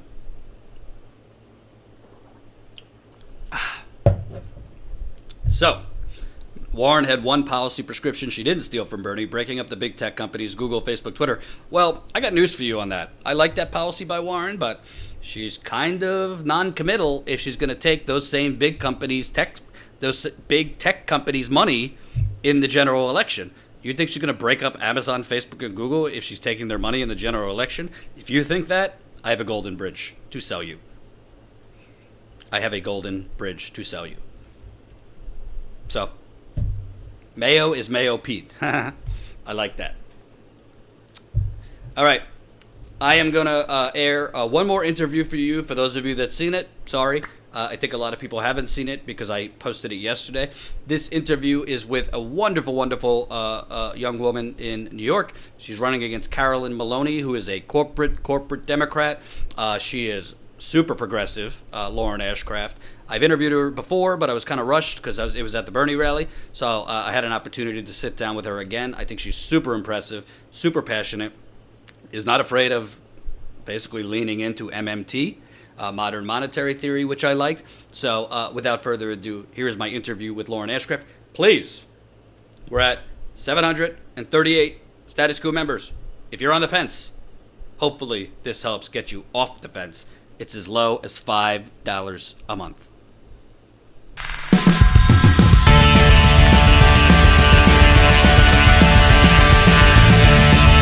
Hey, it's Jordan here with congressional candidate Lauren Ashcraft. I interviewed you at the Bernie rally, but I was kind of pressed for time because the rally was starting, so it's good to have a little more time. So you're up against Carolyn Maloney. Best way to describe her is kind of like mix Hillary Clinton with Nancy Pelosi, kind of stir it up, and there you go.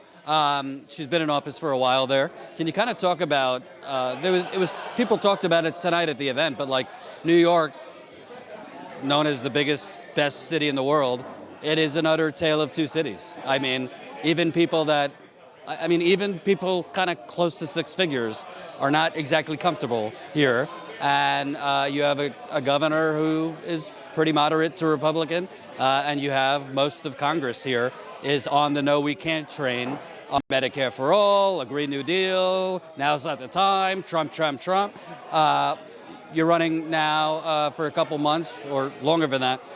What's the feedback you're getting to your message? So we've been canvassing since March and knocking on doors, and one of the things that I've found is that sorry, I should ask you. Tell people where your district is in New York. Oh, okay. So I'm in District 12, and that is the east side of Manhattan and North Brooklyn and Western Queens and Roosevelt Island. So it's kind of a circle around the East River. And it makes sense given that in all of the corners of the district, the number one concern that people have is that we're afraid we won't have a planet. So we surround the East River, and it's actually already flooding the shores of Manhattan, and we're seeing the impact in Queens and Brooklyn, and there are green spaces that are being destroyed right now, and families with children have nowhere to take their kids anymore. So these are the types of things that if we had a vocal leader for 26 years, which is how long Carolyn's been in office, if we had someone that was advocating for us the entire time and advocating to protect our planet from destruction, then we might not be facing this issue today. And secondly, the other concern that people have is single-payer Medicare for all.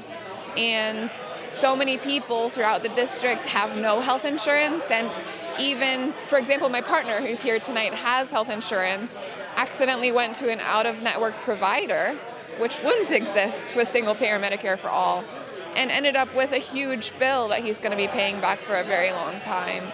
So these are the issues that, you know, the we can't do that people in office are going to keep saying, oh, well, things won't get better. We don't have the money. We don't have the resources.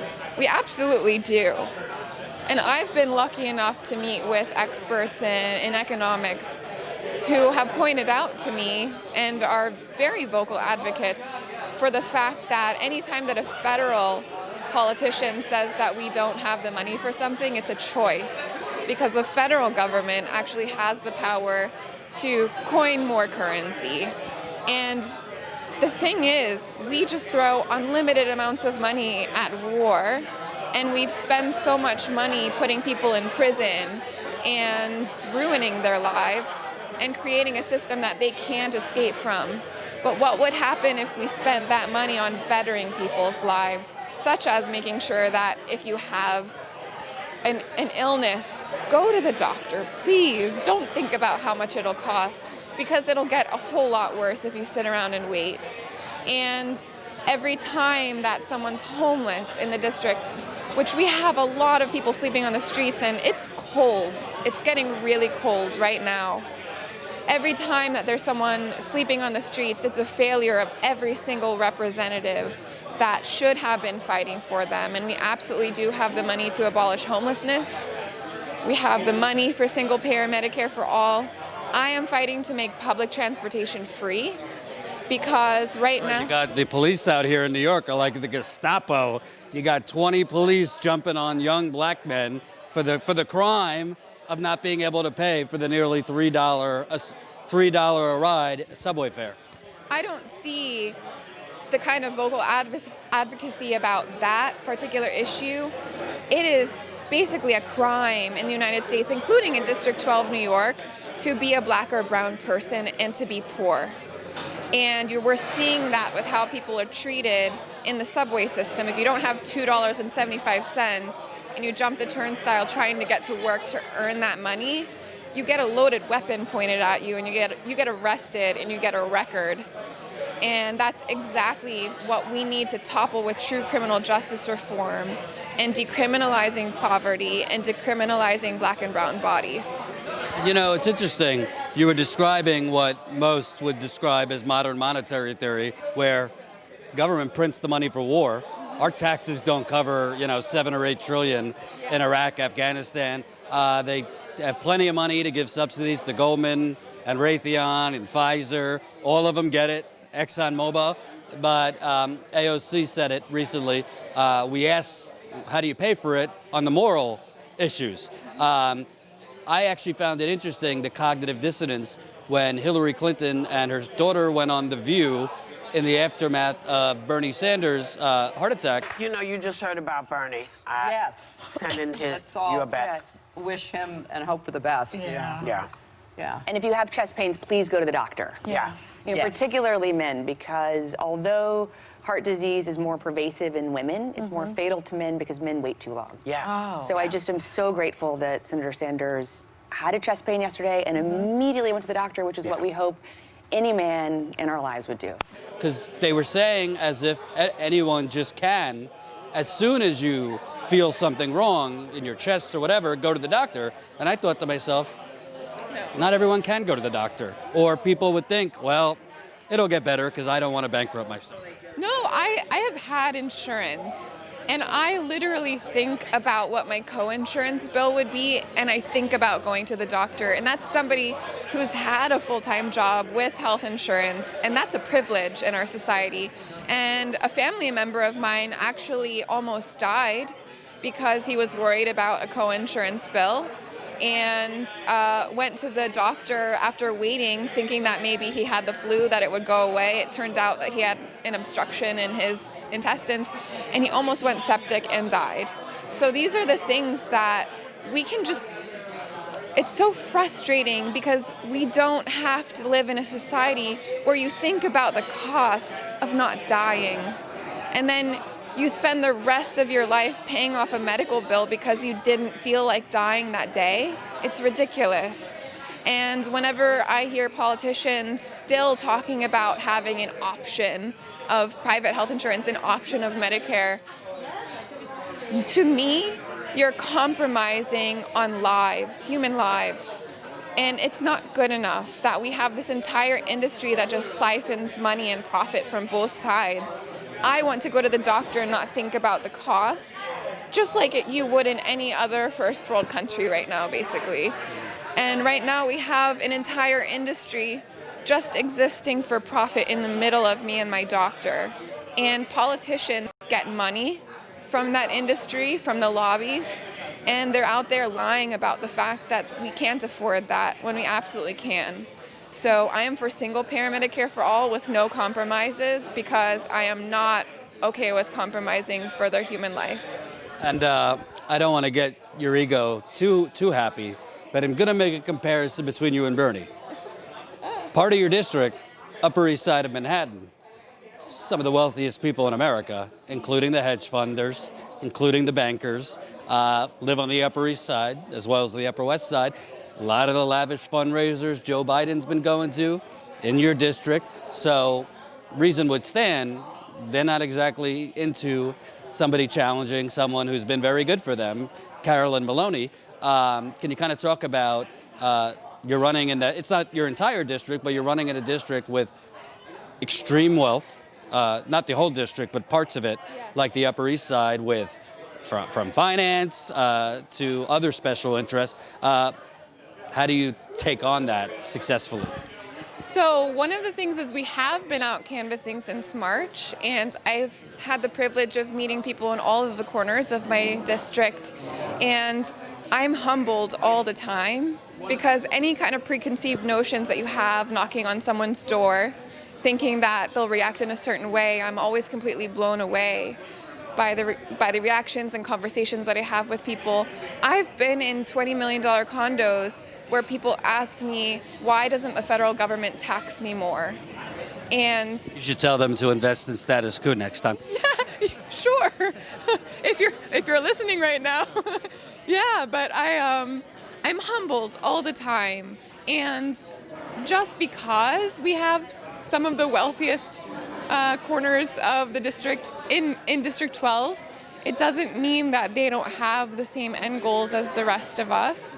And Carolyn Maloney has had a lot of support from corporate PACs who clearly don't want someone like me in office. And I think if we're looking at where the people power is coming from and what the people want, it's my platform. And I'm really excited about the passion that we've seen from people in the district, and our volunteers have grown to over 200 members right now, and we're just feeling a lot of momentum. But the thing is, the district wants change, and people want to be represented, and they want to be represented instead of profit, no matter who you are and what corner of the district you live in, and that's what I'm fighting for. And lastly, I think a big issue in New York City, I'm sure you're hearing about it. I mean, being black is kind of a pre-existing condition. Yes. You look at, obviously, it took 5 years just to get the officer fired who strangled Eric Garner to death. And even with that, the commissioner did not look happy having to fire Daniel Pantaleo. Obviously, the police here, I mean, it's like an occupying force. Black, brown people, just from the incidents we've seen at the subway that have gone viral to in the streets.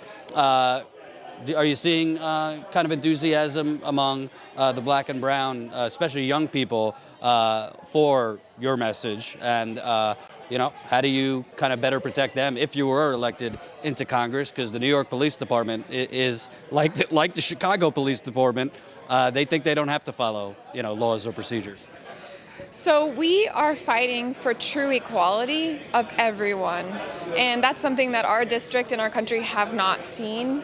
And some of the things that we are going to pinpoint is, number one, we absolutely owe the descendants of humans that were used as slavery reparations, and we absolutely need to end this the drug war, and which is based on racism.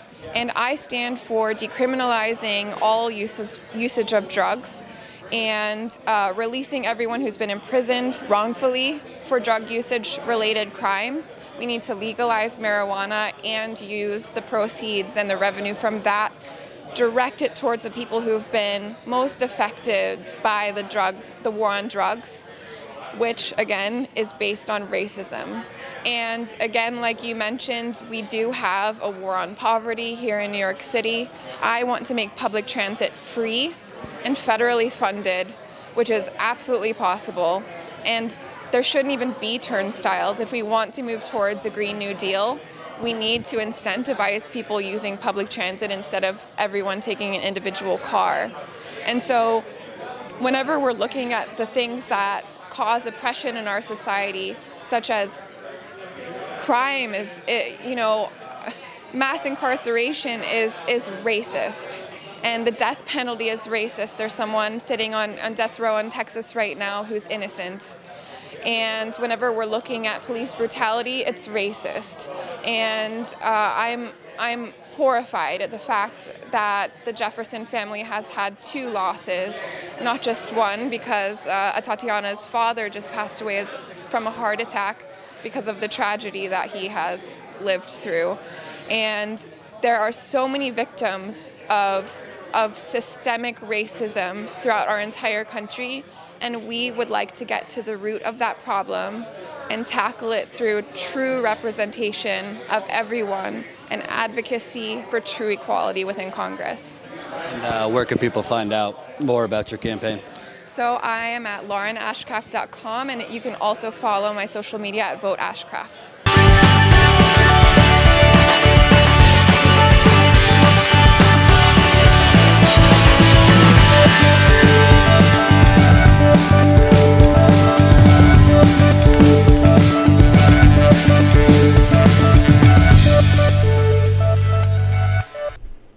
That was Lauren Ashcraft running in New York City against Carolyn Maloney.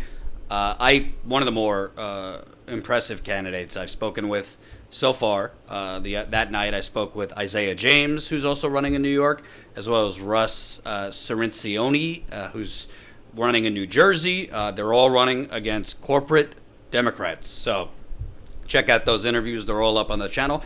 I would like to interview more candidates, but we're going to need funding to do it. Remember, we've added a couple members today, so we're at 738 Status Coup members.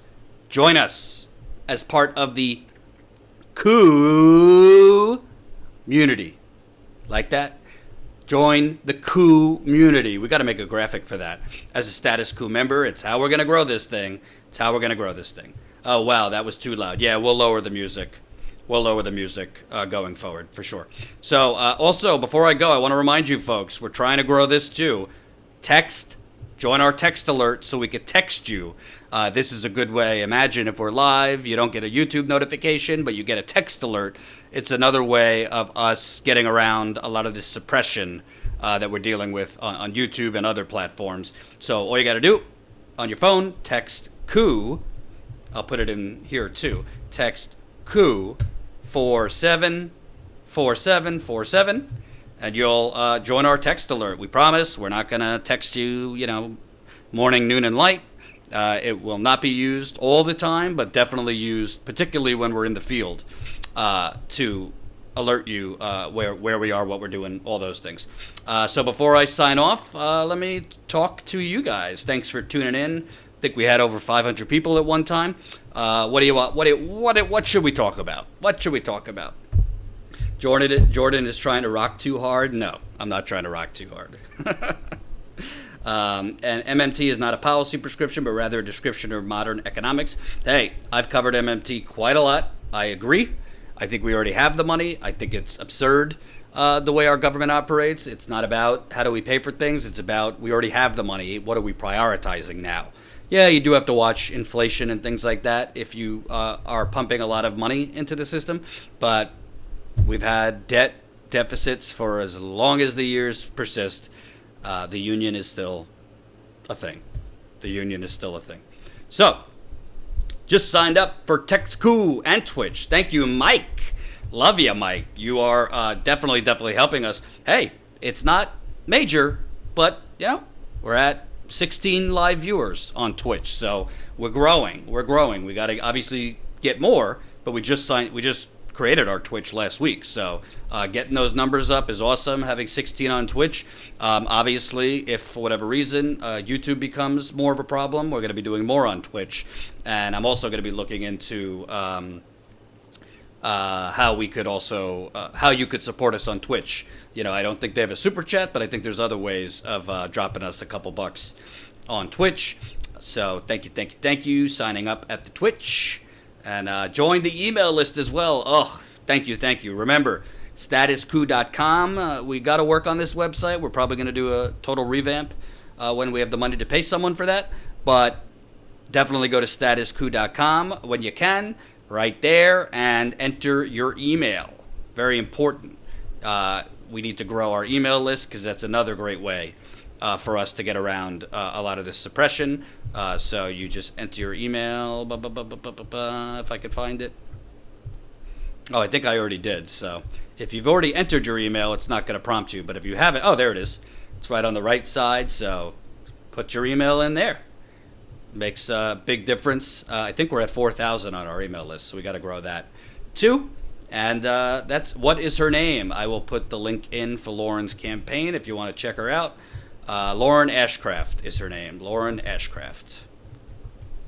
Right there, if you want to follow Lauren's campaign. I know she needs volunteers in New York City, so obviously check it out if you so choose. And thank you to the viewers. And that's all I got for today. That is all I got. I got to go work on this story. We got a first draft due tomorrow, so a lot to do. Twitch has bits for tips and subscriptions. Good. Thank you, Sven. Thank you. And if anyone is a Twitch expert, I'm not, so definitely email me, info@statuscoup.com, and let me know what I don't know about Twitch, because I don't really have time at the moment to figure it out. I'm working on this story with Jen. Will the outlet publishing your latest story be able to release your Flint doc to wider audience? The outlet publishing our current story, which I didn't say is about Flint, by the way, is not tied to our documentary. It's a separate thing. However, we might have some news on the documentary front too. I wish these things happened like all at once, but unfortunately it takes time to get stories published and documentaries picked up, so all those things. But the documentary, I think we have some movement.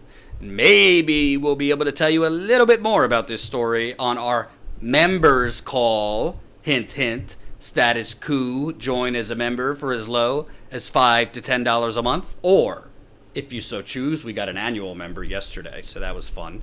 You could become a member for as low as $5 a month, or $10 a month, or $20 a month, or $179 annually. We'll have our members call this week. If you are a member, you know the drill. You'll get a link. If you're not a member, sign up, and then you'll become a member. Then you'll get that link. So, right there, what are you waiting for? I mean, obviously, if, some people's budget. I got an email from one viewer who was, very apologetic, and, I literally only have $10 to my name, so I told him, that's okay, we understand. I wish I could help you.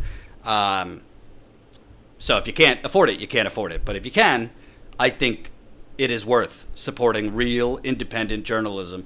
Just today, we did 3 interviews that no one else in the media is doing this kind of content. So, thank you for watching. I will see you guys tomorrow, I believe. Yeah, I'll be live tomorrow, I think, as long as we get the story done. And I will see you for the rest of the week. Remember, most people are not lacking compassion in this country. Most people have no earthly idea what is happening all around them. Peace.